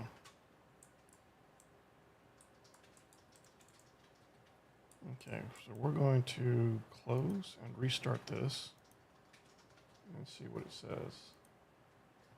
Stop just short of the hopper, 30 feet. So it looks like it wants me to back up.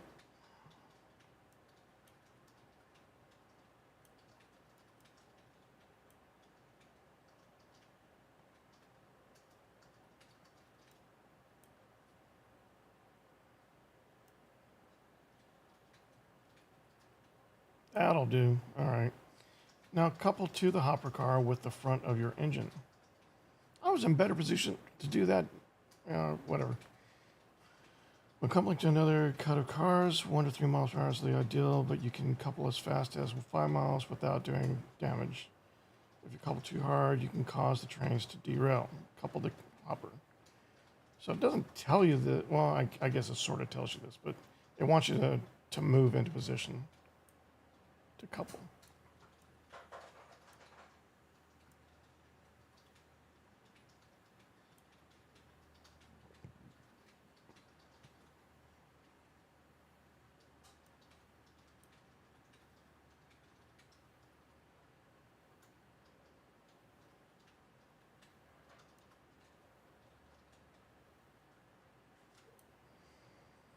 Okay. Now that we've coupled to the copper, let's hook up the brake line.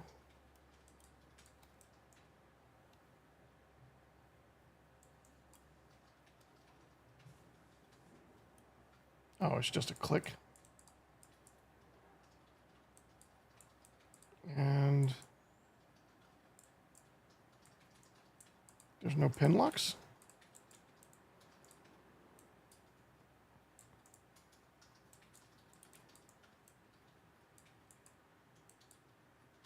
So yeah, I kind of like the derail valley experience a little bit more because you have to like physically move the lines into position before you can just, it's not just a click and they're connected.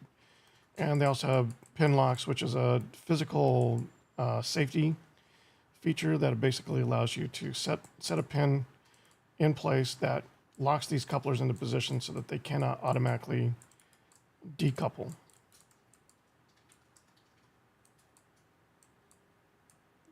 That's fine. Just little differences in the gameplay. Okay. Next, open each of the angle cocks to turn by turning the yellow handle toward the hose. Oh, allowing air to flow between. Okay, so you do. Yeah, that's something that you do in Derail Valley as well.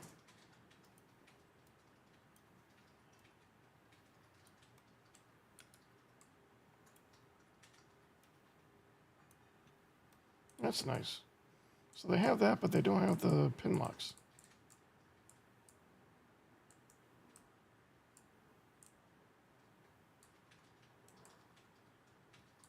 It might just be the age of this train, though. I don't know. That doesn't sound right. Okay, I've done everything you said to do.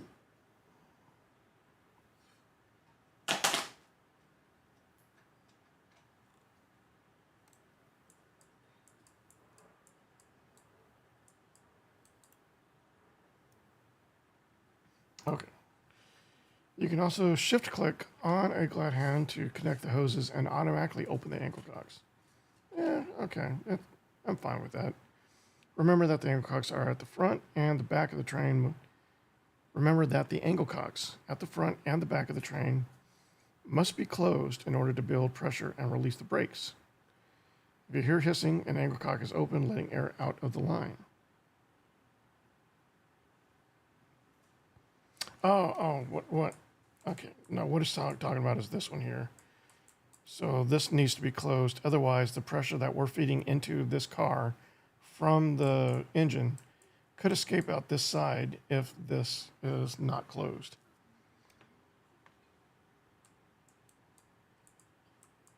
But still, I want my pin locks for my couplers. I want that extra safety.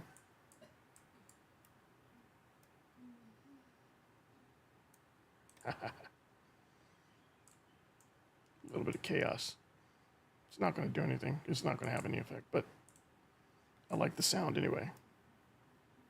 Oh, there was pressure in there. Okay. That's good to know. Let's see. I went over the train somehow. Okay. All right, remember that blah, blah, blah. We've already done that. It's good practice to periodically inspect your train. I appreciate that. I really do. Steam engines, tenders, freighter, and passenger equipment need to be kept well oiled to avoid causing damage to their moving parts. You know, most machines actually require you to do proper oiling and articulation management is what we call it.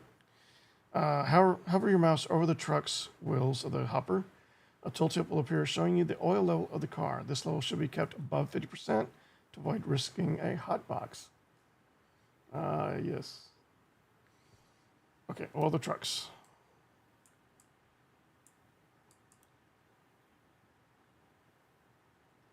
77% oiled. Now, do I have a limited supply of oil?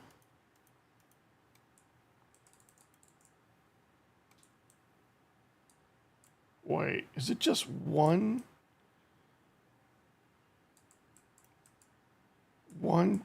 trigger for all of the trucks? I think so.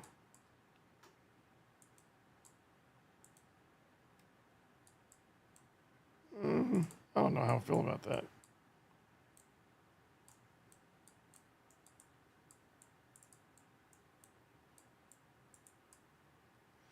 Oh, this is what I was saying about like a tender and an engine being treated as two cars when they're still like a single unit. An engine cannot run without a tender. A tender does nothing without an engine attached, and you can't just simply decouple them like you would any other train car. And it doesn't even give me the reference points to show you. You would have to disassemble the tender from the engine for any meaningful separation to occur. So, I mean, technically they are two separate units, and I appreciate that this game is going for that realism, but there are other things that it's missing that kind of make it seem weird. All right. Yeah, you'll be running a lot of the services the Southern Railroad actually has back in the day for this line, serving some of the same local businesses now lost to time. See, I love that. I can appreciate remembering places like that.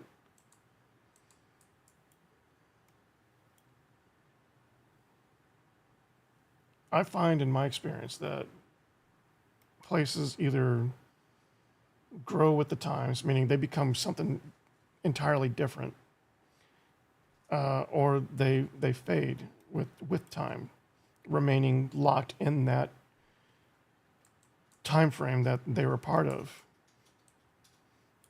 without changing. And I don't know what's better. Both of them are permanently different, permanently lost from what they were before to what they are now.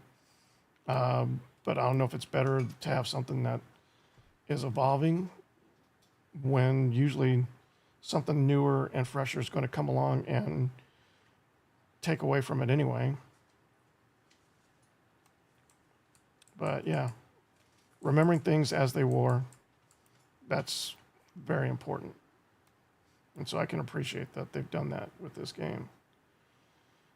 All right, now that our train has been inspected, let's move the hopper to its destination. All right, for the next section, you'll be in charge of planning out your moves. Your goal is to move the hopper into position, spot it on the loader supply track. To do this, you'll need to use what you've learned so far, set switches and use the throttle, reverser, and brakes to run the train. Remember that hovering over the car's tab overlay will show you where the car needs to go. We already know where it needs to go. We've got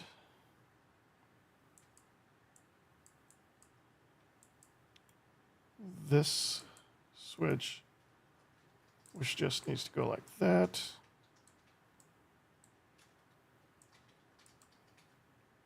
Okay, and then this switch needs to go like that.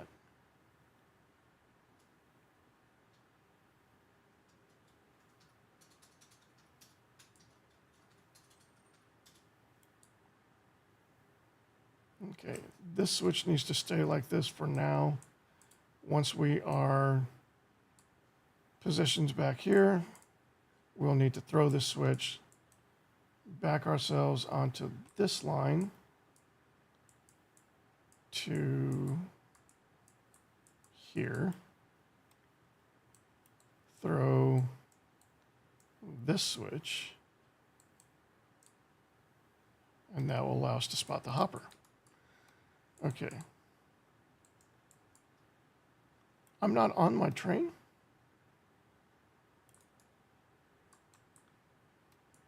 I thought I was on my train. How am I there?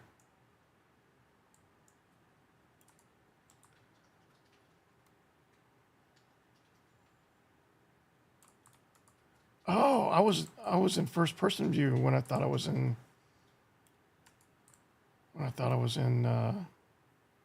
overhead view.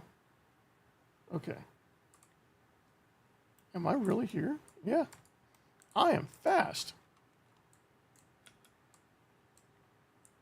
I don't understand that. Okay. Let's see. Spot the hopper on the loader supply with the tab overlay enabled. Hover over the tab to see the destination highlighted. Now we don't need to do that. Let's spot it. All right, we're going to go forward.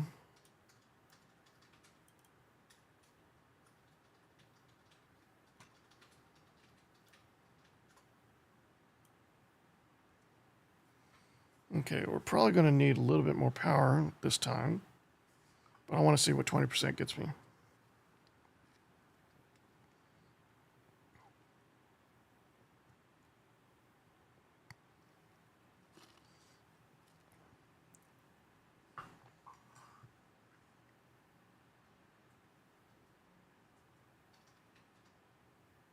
So incredibly, the Murphy branch is still intact, but it's now owned by a small heritage railroad called the Great Smoky Mountain Railroad, where steam engines still run the line to this day as of 2025, hauling tourists. The GSMR did help with the research of history and operational archives for this game. I love that. Yeah, that makes this game even better for me. That amount of effort and detail, you know, they don't have to do that. They don't have to spend resources on that. They could have just, you know, focused on gameplay, focused on, you know, other aspects, and probably saved some money that way. But the fact that they went out of their way to do that just makes it more appreciable for someone like me. Oh, I didn't mean to leave the throttle on this long. Okay, we can probably do it with just the independent brake.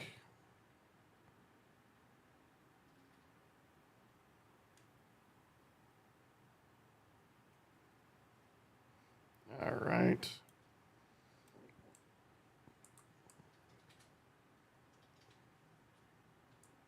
Overshot it just a little bit. Okay, we just need to move this one for now. These are set, right? Yep, this one's good. That one doesn't really matter. So, just in case you don't know, I actually live in Taiwan. That's why it's daylight behind me right now when it might not be for you. And Taiwan has a very strong love for the steam engine. It's a significant part of their history, and there is a modern running. It's not a modern steam engine. It's a very old steam engine, but it's still running to this day, mainly as a tourist attraction for mostly for Taiwanese people that want to see it. But we do have some train fans from around the world that will come to see it as well. I did not know about it until I came to Taiwan, and my wife actually introduced me to it. We didn't actually get to ride on it because it's so popular that you pretty much have to book it in advance. And we just were traveling in that part of Taiwan, the eastern part of Taiwan, that day. But we did get to see it. We did get to watch it in operation. And yeah, if you're interested in train history, you should look up Taiwan's train history and see how it basically saved this country a couple of times, both in wartime and in Reconstruction. All right, for this next, oh, it's still waiting for me to spot the hopper. All right, so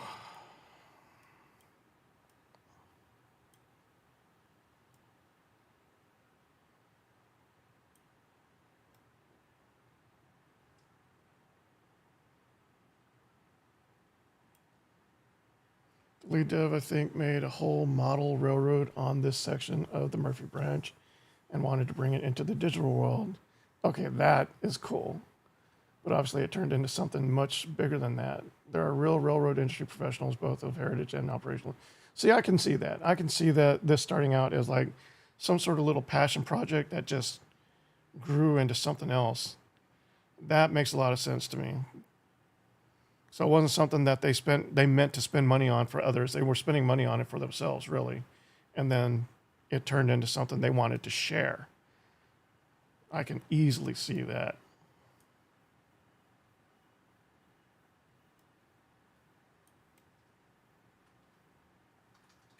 I think we're in position.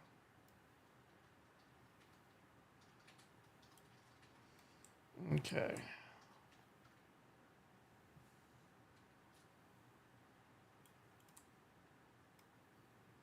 All right, final leg of this little quest.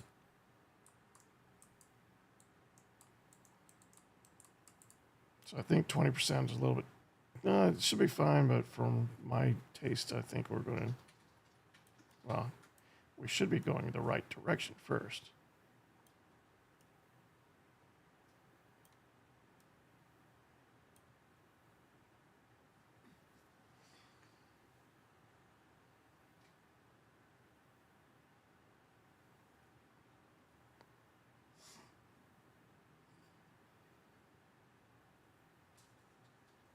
I really do love Derail Valley, but there are some things this game just does so much better on. Yeah, I mean, to be honest, this doesn't replace Derail Valley for me, but I do really appreciate this game for what it does do, and yeah, I can see both kind of. I can't really see the spot, but I think I'm just about there.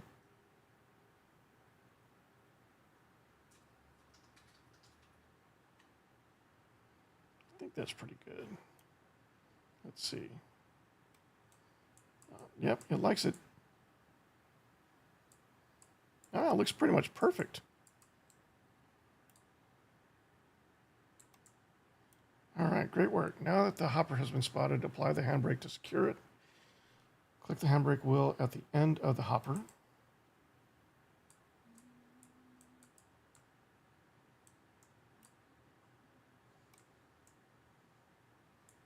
I don't see the handbrake. Why don't I see the handbrake?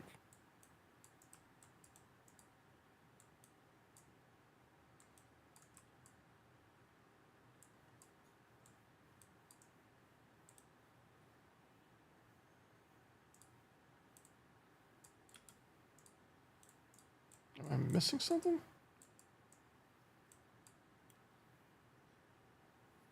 Bearings. Normally the handbrake is on the side or the corner. It's not going to be on top. Oh, it is on top. Okay. All right, next we'll prepare to leave the hopper behind by closing the angle cock on the engine. This prevents the brake line from leaking air. There's no need to close the angle cock on the hopper. In fact, we want to let the brake line empty as this will apply the brakes. Close the angle cock on the front of the engine. Okay. So we close it on this side. We can disconnect. That will bleed the pressure from the hopper. We can open the coupler. See, I kind of missed the pin locks though. You would remove the pin and that would allow you to free the coupler, but this is fine. Great, now that the hoppers are spotted, it will supply the coal to the conveyor for loading the engines. So we don't have to open the hatches? I mean, we have hatches. 2 tons of coal. How did we get 2 tons of coal? It was 0 before.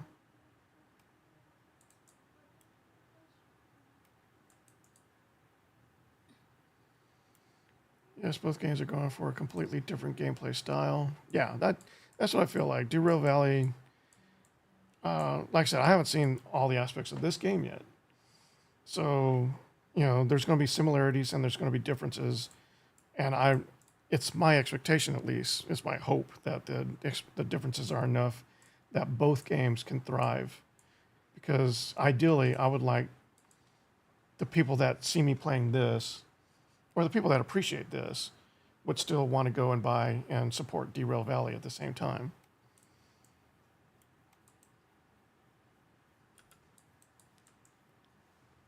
All right, great. Now that the hopper is spotted, it will supply coal to the conveyor. Next, in a few days, once you've burned through the coal in this hopper, it will be time to order more. Because you set the load destination to the interchange, the car will be automatically way-billed there once it is empty. At that time, you'll move the hopper to the interchange. Okay, so do you have to manually move everything yourself, or can you automate that with crew and AI workers, or are those just for other purposes? That's what I'm wondering, because you don't have any of that in Derail Valley. At the time you move the next server, payment will be withdrawn, the hopper will be taken away, it will be returned at the next service 24 hours later, full of coal again, with its waybill set for the loader. Because you only have one coal loader, you'll be without a coal supply for a day, so plan carefully, or buy another hopper so that your fuel supply is uninterrupted. Fuel costs can be viewed in the company window locations panel for the interchange. So that sounds to me like you'll have multiple engines running at the same time. And hopefully you're not going to be like teleporting between the 2 engines as you need to, because that sounds like a lot more trouble than it's worth. All right. I'm saying that now, having not had any experience with it yet, but I am biased and comparing it a lot to Derail Valley. And there's a lot of hands-on operation with Derail Valley. One last note about automatic waybills. You can manually toggle between load and unload using the cycle buttons below the drop-downs, as well as copy the destinations to coupled cars and cycle them too. Okay.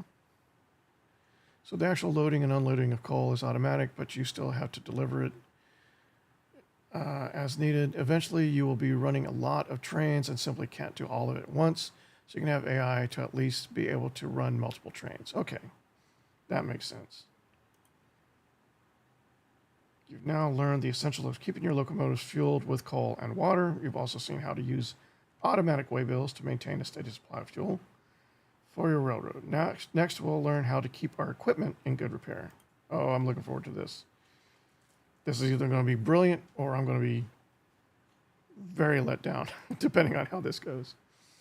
Okay, one of the casualties of the flood was our #1 engine. It's down on the sawmill lead in East Whittier, below the coal conveyor. Find the wrecked engine before continuing.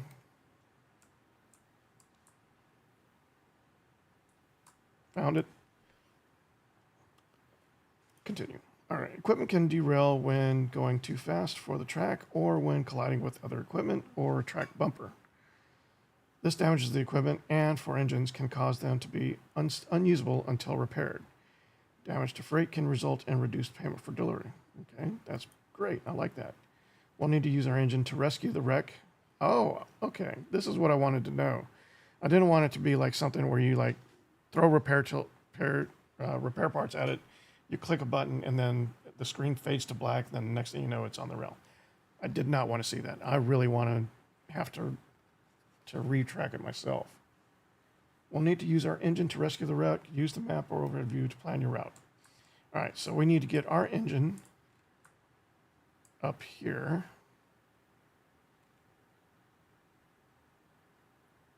All right.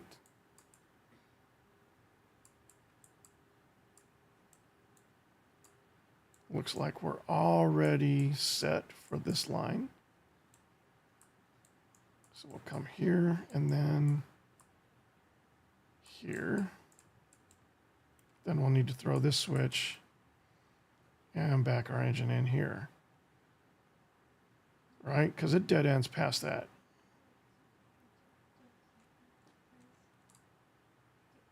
Yeah. Okay. Let's get back to our engine. And let's get moving. How much fuel have we used? I need to let go of the shift from time to time. We've used like 40 gallons of water. We've used absolutely negligible amounts of coal. Okay. We're getting close to the wreck. We need to reverse. We're completely decoupled, right? I mean, we are, yeah.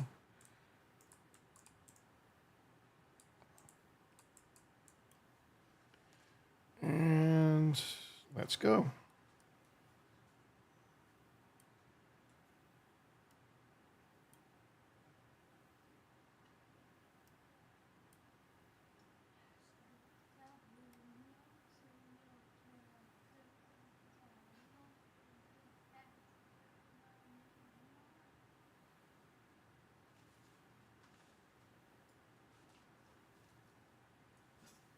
Can't really lean out your window, can you? Or can you? Oh, no. Okay.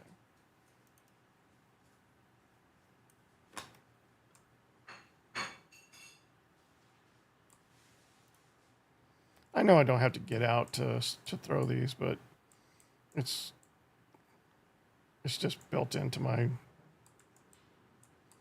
muscle memory at this point. All right.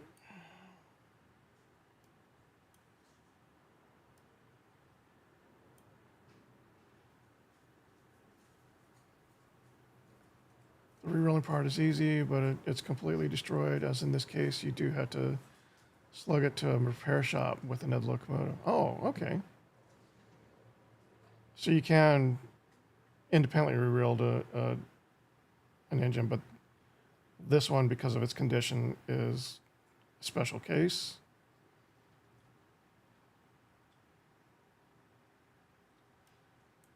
I'm still fine with that. The fact that they have engine-to-engine transport at all in this game is, I can appreciate that. It's what I want to see. I favor realism and total immersion almost always.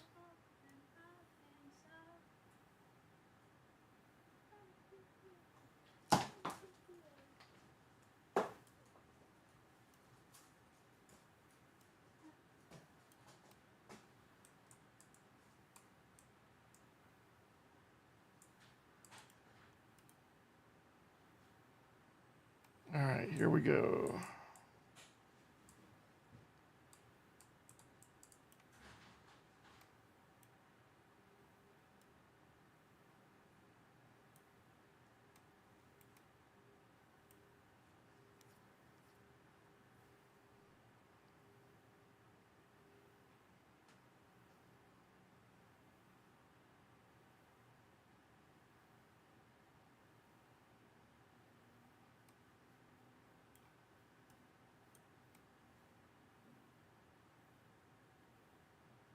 We're getting close to the wreck.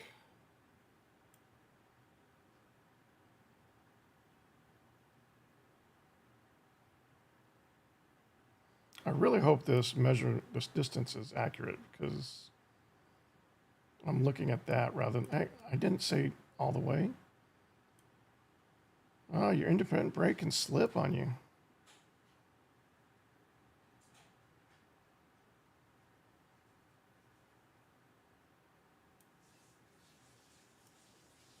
That'll do.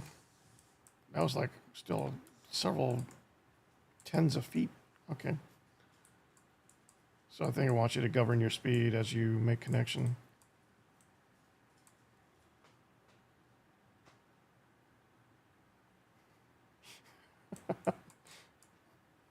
You can't see it, but my wife's doing a sexy dance off camera trying to distract me.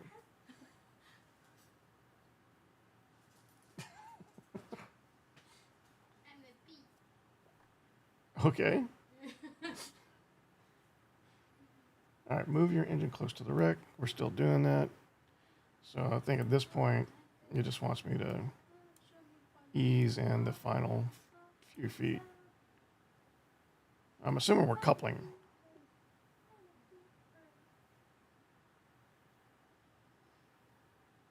Oh, wait, no, let me click next here. This engine was a victim of the flood and waters. All of its water and coal are gone too. Luckily, it can be repaired, but it will take some time. Walk alongside the derailed engine and tender. Okay, let's throw the brake, because apparently we're skipping ahead. Okay, walk alongside. For each, hover your mouse over it and hit Shift R repeatedly until the wheels are fully back on the wheels. So we re-rail it ourselves, and then so I thought we were going to use the engine to pull it, and then we're going to buck it onto the rail, which, you know, now that I think about it, that's very, very much impossible to do as a single person, but I don't know. That's what I was expecting, or that's what I was hoping for. Okay, so instead we Shift R. So, okay, not as great, but still not bad.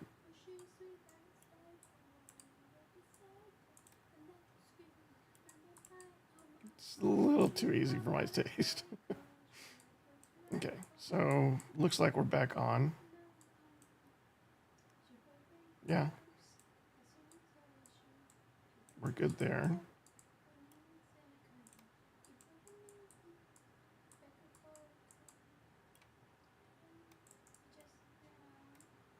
All right. If this engine still had coal and water, I might be able to limp home. Since it doesn't, we'll need to rescue it. Couple it to the wreck with your engine by reversing into it. Make sure to keep your speed below 5 miles per hour. Blah, blah, blah. Couple your engine and tender to the wreck.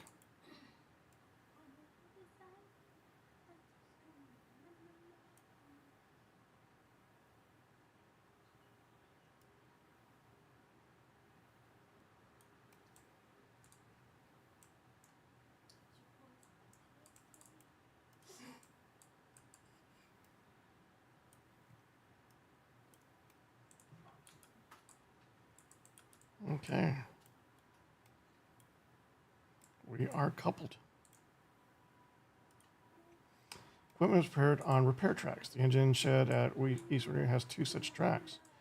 Tow the damaged engine up the hill onto the lead, then into the engine shed. Spot the damaged engine in the shed. So if we... Okay, there's no way bill, but it wants me to pull it into one of these 2 shed. Okay. And ideally it wants us to pull it into this one. Okay, we're taking a quick eye break. In the future, they do want to add... Wait, okay, and you do have general wear and tear, and slowly your maximum repair amount to that engine will go down. That is perfect. That is great. As you put it in the miles. After a long time, a full-on overhaul is required. Okay, so by overhaul, you mean you can fully repair an existing engine back to the point where repairing it is 100% again, meaning you're basically replacing parts of the engine, replacing parts of the trucks, replacing parts of the tender, so that it is a 100% capable condition again without having to buy a new engine. Because a lot of times what you see is that they'll have the wear and tear ceilings fall on an engine, and then after it gets to a certain point, you can't repair it anymore. You can't keep it functional anymore. You just have to replace it. Whereas in true fashion, you can actually do all sorts of maintenance on that engine, replacing the parts that are completely worn and effectively refurbishing it to a fully functional engine again. Still at a fraction of the cost at what it would cost to replace it. Maybe not a fraction of the cost, but a significant enough savings that, you know, it behooves you that if you have the experience, if you have the resources to engineer it and refurbish it, then that's better. In the future, you do want to add so that with minor derailments, you could use a re-railer and pull your stuff back on the track. And for major derailments, they will want you to use a crane. Oh, so you can completely derail and fall off the terrain. Well, not fall off the terrain, but fall off the track entirely. Yeah, I like that.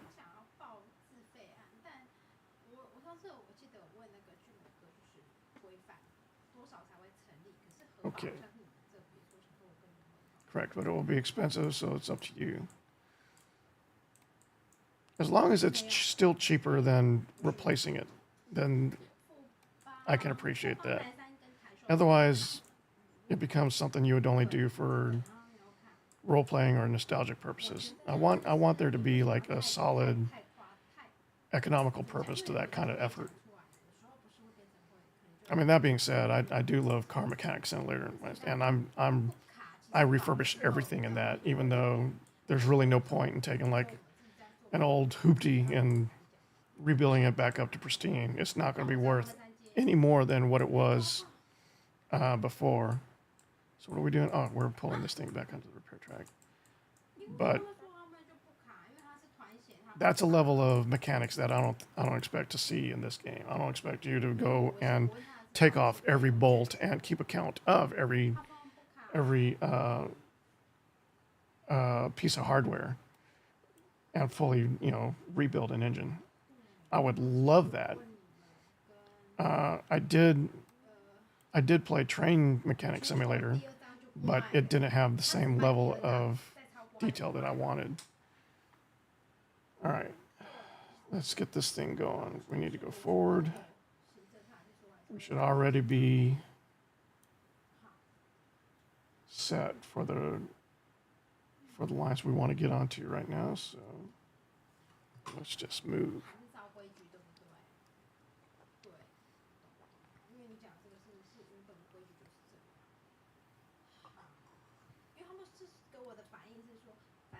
Oh, major derailments are not a feature yet. Okay.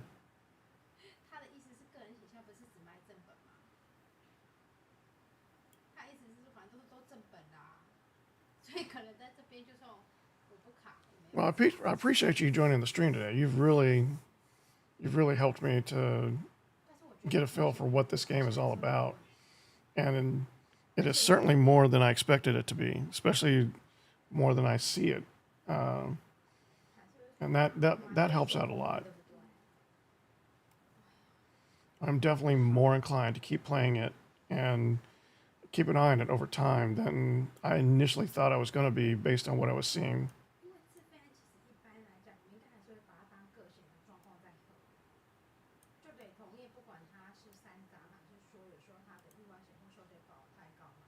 No, I can't see it. All right. Now I can see it. Okay, that should move us over. Oh, wait, no, that's the wrong one.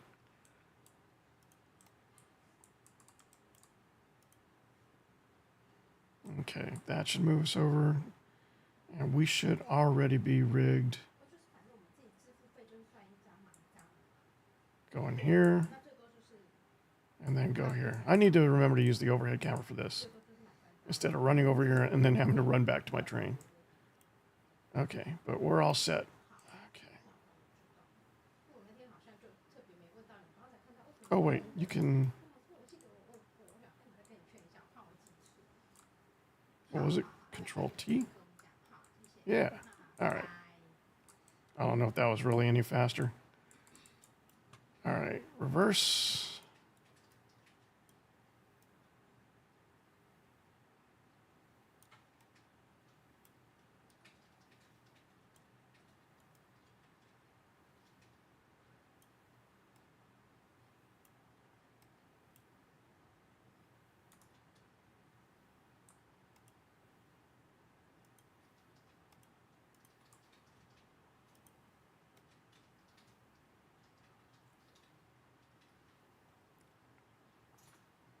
Normally, I don't like to do these like third person or overhead views. I like to stay in first person as much as possible, but I feel like this is meant to be an intrinsic part of the gameplay. So I want to experience it some more, especially if you're going to be spending your time jumping between trains and operating your workers and crew and those sort of things. I think this will become even more important then.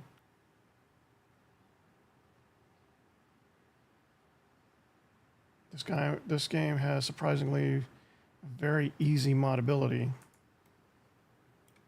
That's nice to know. I think I'm going way too fast. No, I'm fine.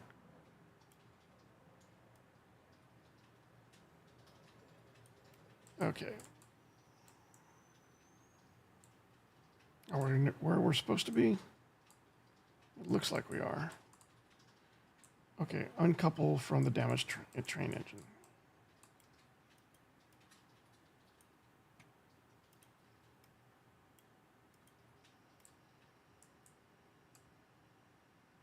Oh, now that the wreck is on a repair track, the shop crew will start working on it immediately. Let's learn more about how it works.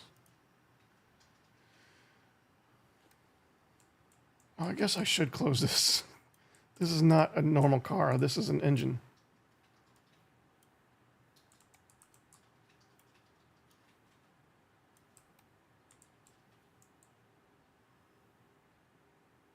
Okay. Open the company window.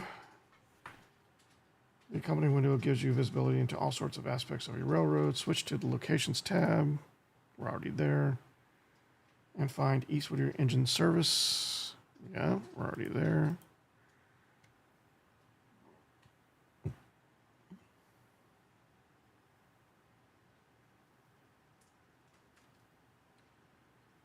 All right, shows you where it is and what tracks it has. Clicking on any of the map pointer icons moves the camera there.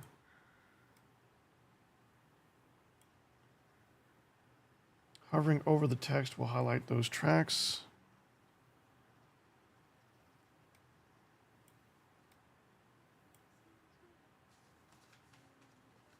Fuel on hand. We got 2 tons of fuel, so it doesn't show us what's in the hopper. Repair track speed and pay rates, a list of equipment present and its status.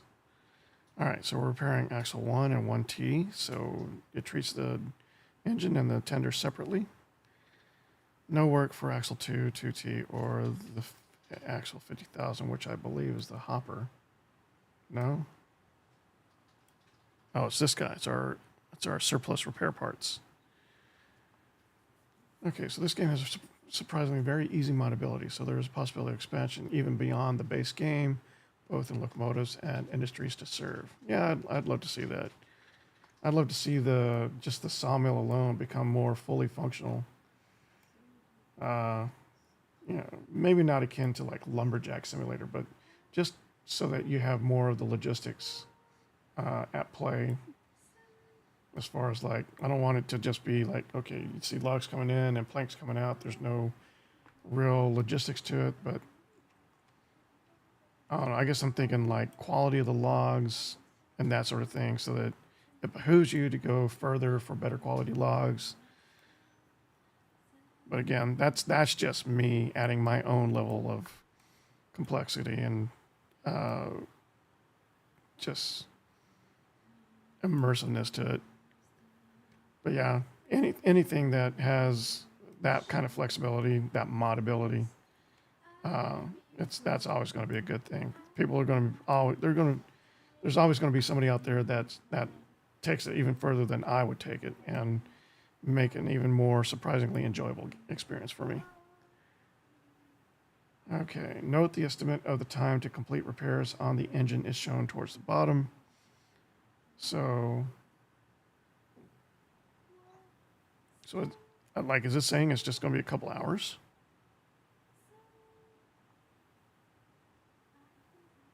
Oh no, that's not the time. That's the duration. So it's not telling you the clock time. It's not going to be done at 1 o'clock. It's going to be done 13 hours from now. And the tender is going to be done 5 hours from now. So it'll be faster to repair the tender at 70% condition than it'll be to repair the engine at 70% condition. That makes more sense. I thought maybe they were going to work on the engine first, and then they were going to work on the tender after that, and that's why it was going to be so late. But the fact that we're only a couple hours away from 1 o'clock, that kind of threw up alarm bells. Okay, I understand now. All right. Each piece of equipment needing repair is repaired simultaneously by a crew. Repair crews are paid for their time at midnight. That's kind of cumbersome. Why do I have to wait till midnight? If wages cannot be paid, no work will be done the next day. Okay. Repair parts supplying the shop. Your shop crews need supplies to get their work done. Each engine service facility has its own stock of repair parts, which are consumed as repairs are done. If the repair parts are completed, no more repairs can be done until they're replenished. You can view the repair parts stock in the facilities location tab entity in the company window. Each Whittier engine service already has some repair parts in storage, and the boxcar behind the engine shed contains even more repair parts. Let's see the automatic way bills on the boxcar to unload at the repair track and load at the interchange. Note that this works exactly the same as roller full service. Okay, so before I do that, I don't like that there's just a single repair part for all the repairs. What I would like to see are at least 2, maybe 3 or more tiers of repair parts. You have basic repair parts. Ideally, if this was me, you would have basic repair parts, you would have advanced repair parts, and then you would have precision repair parts. Basic repair parts would be able to get you above 50%. Advanced repair parts would be able to get you up to 90%, and then you would need precision repair parts for anything above that. And maybe the scale is different depending on the complexity of the parts that need to be fixed. You know, if you're fixing the brake system, that's one range versus the boiler versus the versus the various aspects that needed repair. And then, you know, the level of the part determines its price and its rarity and its functionality, so that maybe it's harder to keep precision parts in place, or you can't keep precision parts in stock because they are so expensive. So you only invest in those when you need to get that part that you're repairing up to that level. As long as you can invest in basic and advanced parts, you can keep your engines at a certain level of operational level and efficiency. And then when it's time to refurbish, that's when you invest in the precision parts to build a new piece or to rebuild it so that you're bringing that maintenance level back up. That's what I would like to see,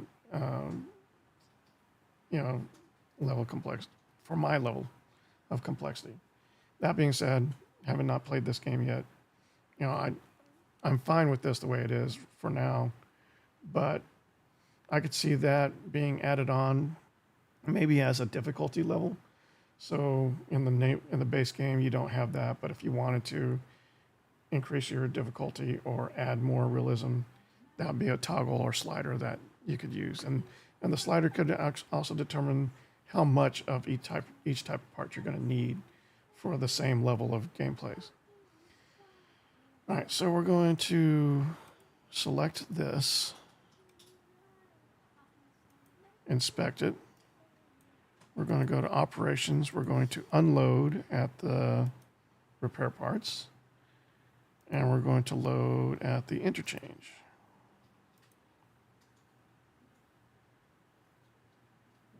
I would also like to see the ability to create the industry to build your own repair parts.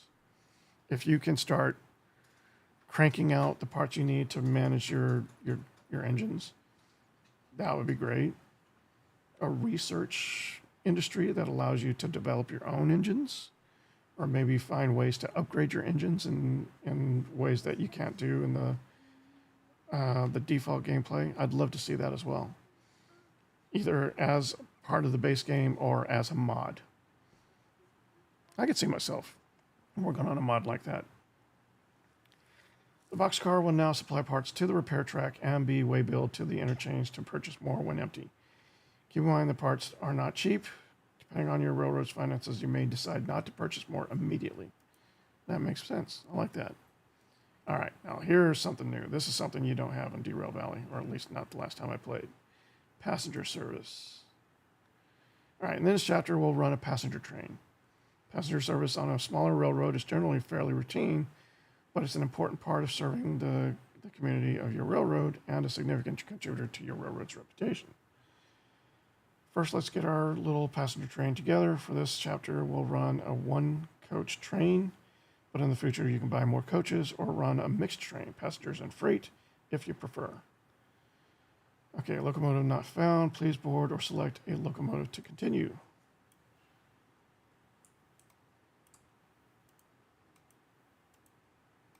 Okay, so couple your engine to the coach on the East Whittier yard.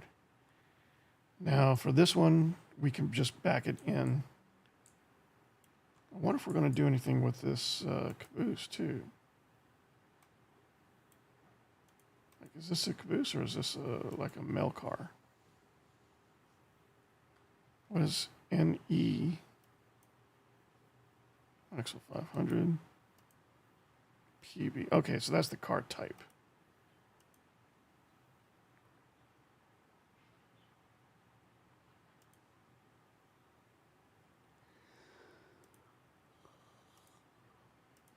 Train crew.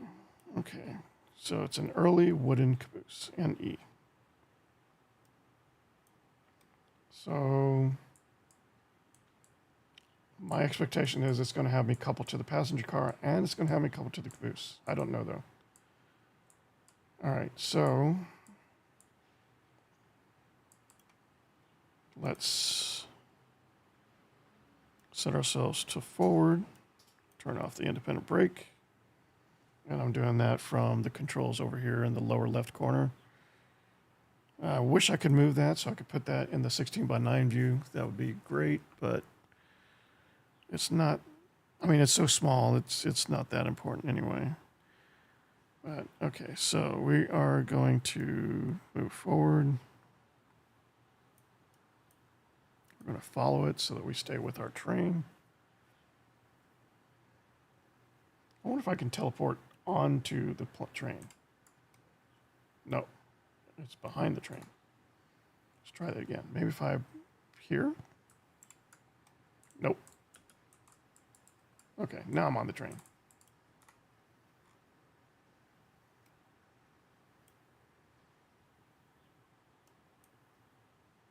Throttling down and throwing the brake.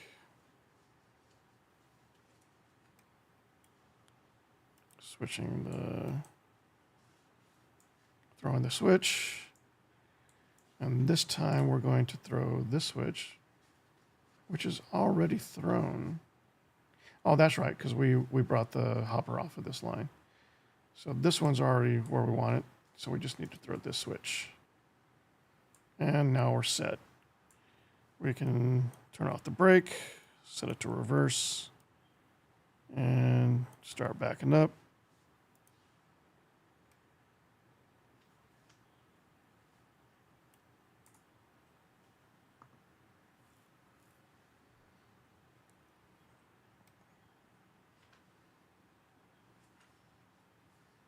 Okay. It's 4 o'clock already?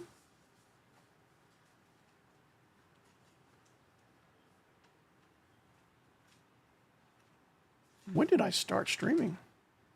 It doesn't feel like 2.5 hours, to be honest. All right, we're going to couple these And then we're going to go ahead and stop for the day because 2.5 is about the limit I want to go per streams, at least for right now.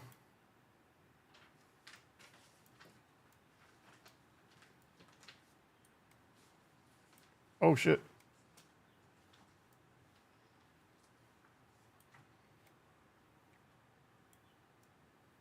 I think we're going slow enough.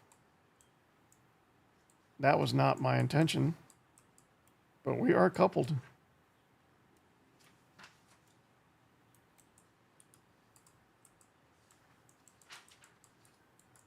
Is there a duck key? See?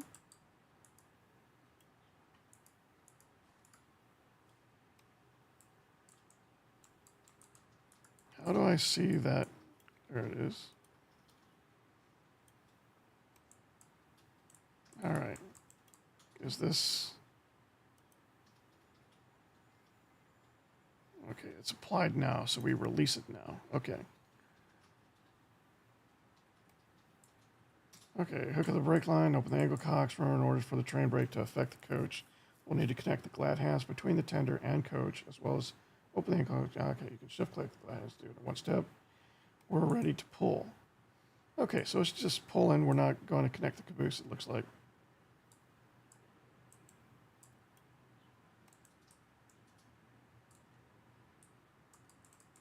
Okay. But yeah, we're going to go ahead and call it here. We're just over 2.5 hours for the stream total. But yeah, I really do enjoy this. I will definitely be back to play this again tomorrow morning. Hopefully at my normal time. I started way too late today. But yeah, this has been great. It's been mostly what I want to see in a train simulation. It's, you know, it's similar enough to Derail Valley to be welcoming. It's inviting in that regard. It's not intimidating. It's not disparate or different to an extent that it's going to turn anybody away. So hopefully this will bring in the Derail Valley fans and hopefully fans who discover this game are also discovering Derail Valley, because I really think it's important that if you like this game that you give that game a try as well. But yeah, I'll be back at my normal time tomorrow. So if it's 4:15 p.m. now,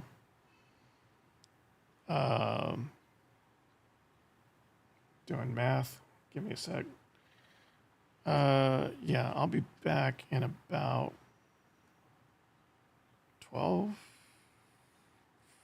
16, about 18 hours. No, that's a little late. Yeah, about 16 hours. Between 16 and 18 hours. Stop laughing at me.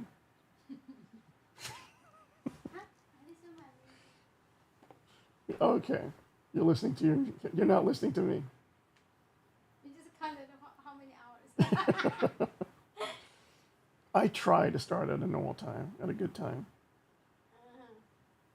You didn't wake me up this morning. You could have helped me. Why are you looking at me like that? How many times have you asked me to wake you up? I tried to wake you up. I think I took kids.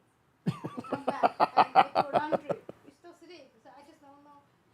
You really want to stream me or not? I want to stream. Oh, well, isn't that a day off? No, my day. You're retired. Yes, I'm retired from engineering. I'm retired from office work.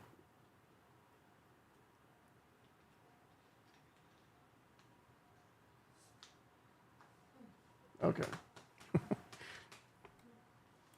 So yeah, we'll be back at around between 8 and 10 a.m. my time, which is Taipei time, which is GMT plus 8. That's around 6 to 8 p.m. Central time in North America. Wait. Might be 7 to 9, depending on daylight time. I don't know what their daylight time is over there now. But yeah. Thanks again to Spinner Tornado 94 for the follow and for being so informative. You've given me a lot of illumination about this game and about the history behind it, which is incredible. I mean, there aren't very many games that are made this way anymore. So I really appreciate that, and I'm glad you're able to join and share that. And yeah, to the other viewers, thanks for watching. Be sure to like, subscribe, and or follow both channels, Twitch and YouTube, for more content like this. And until next time, you guys be safe. Wasn't love so pretty? That's good. How do I save? Okay, good. Wasn't love so pretty? Whoa. Want to save your game? Last save 3 seconds ago. Nope, discard. Wasn't Yeah, save love again. so Yep, too safe. pretty? Wasn't love so pretty? Whoa. Wasn't love so pretty?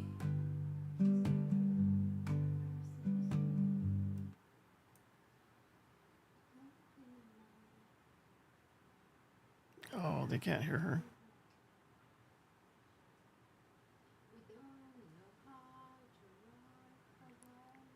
I was trying to massage my mic settings so that you could hear my wife singing, but she's too far away. It won't pick her up unless I'm talking over her. In that case, it doesn't work.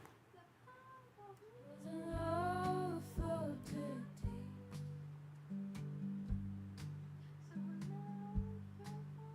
Wasn't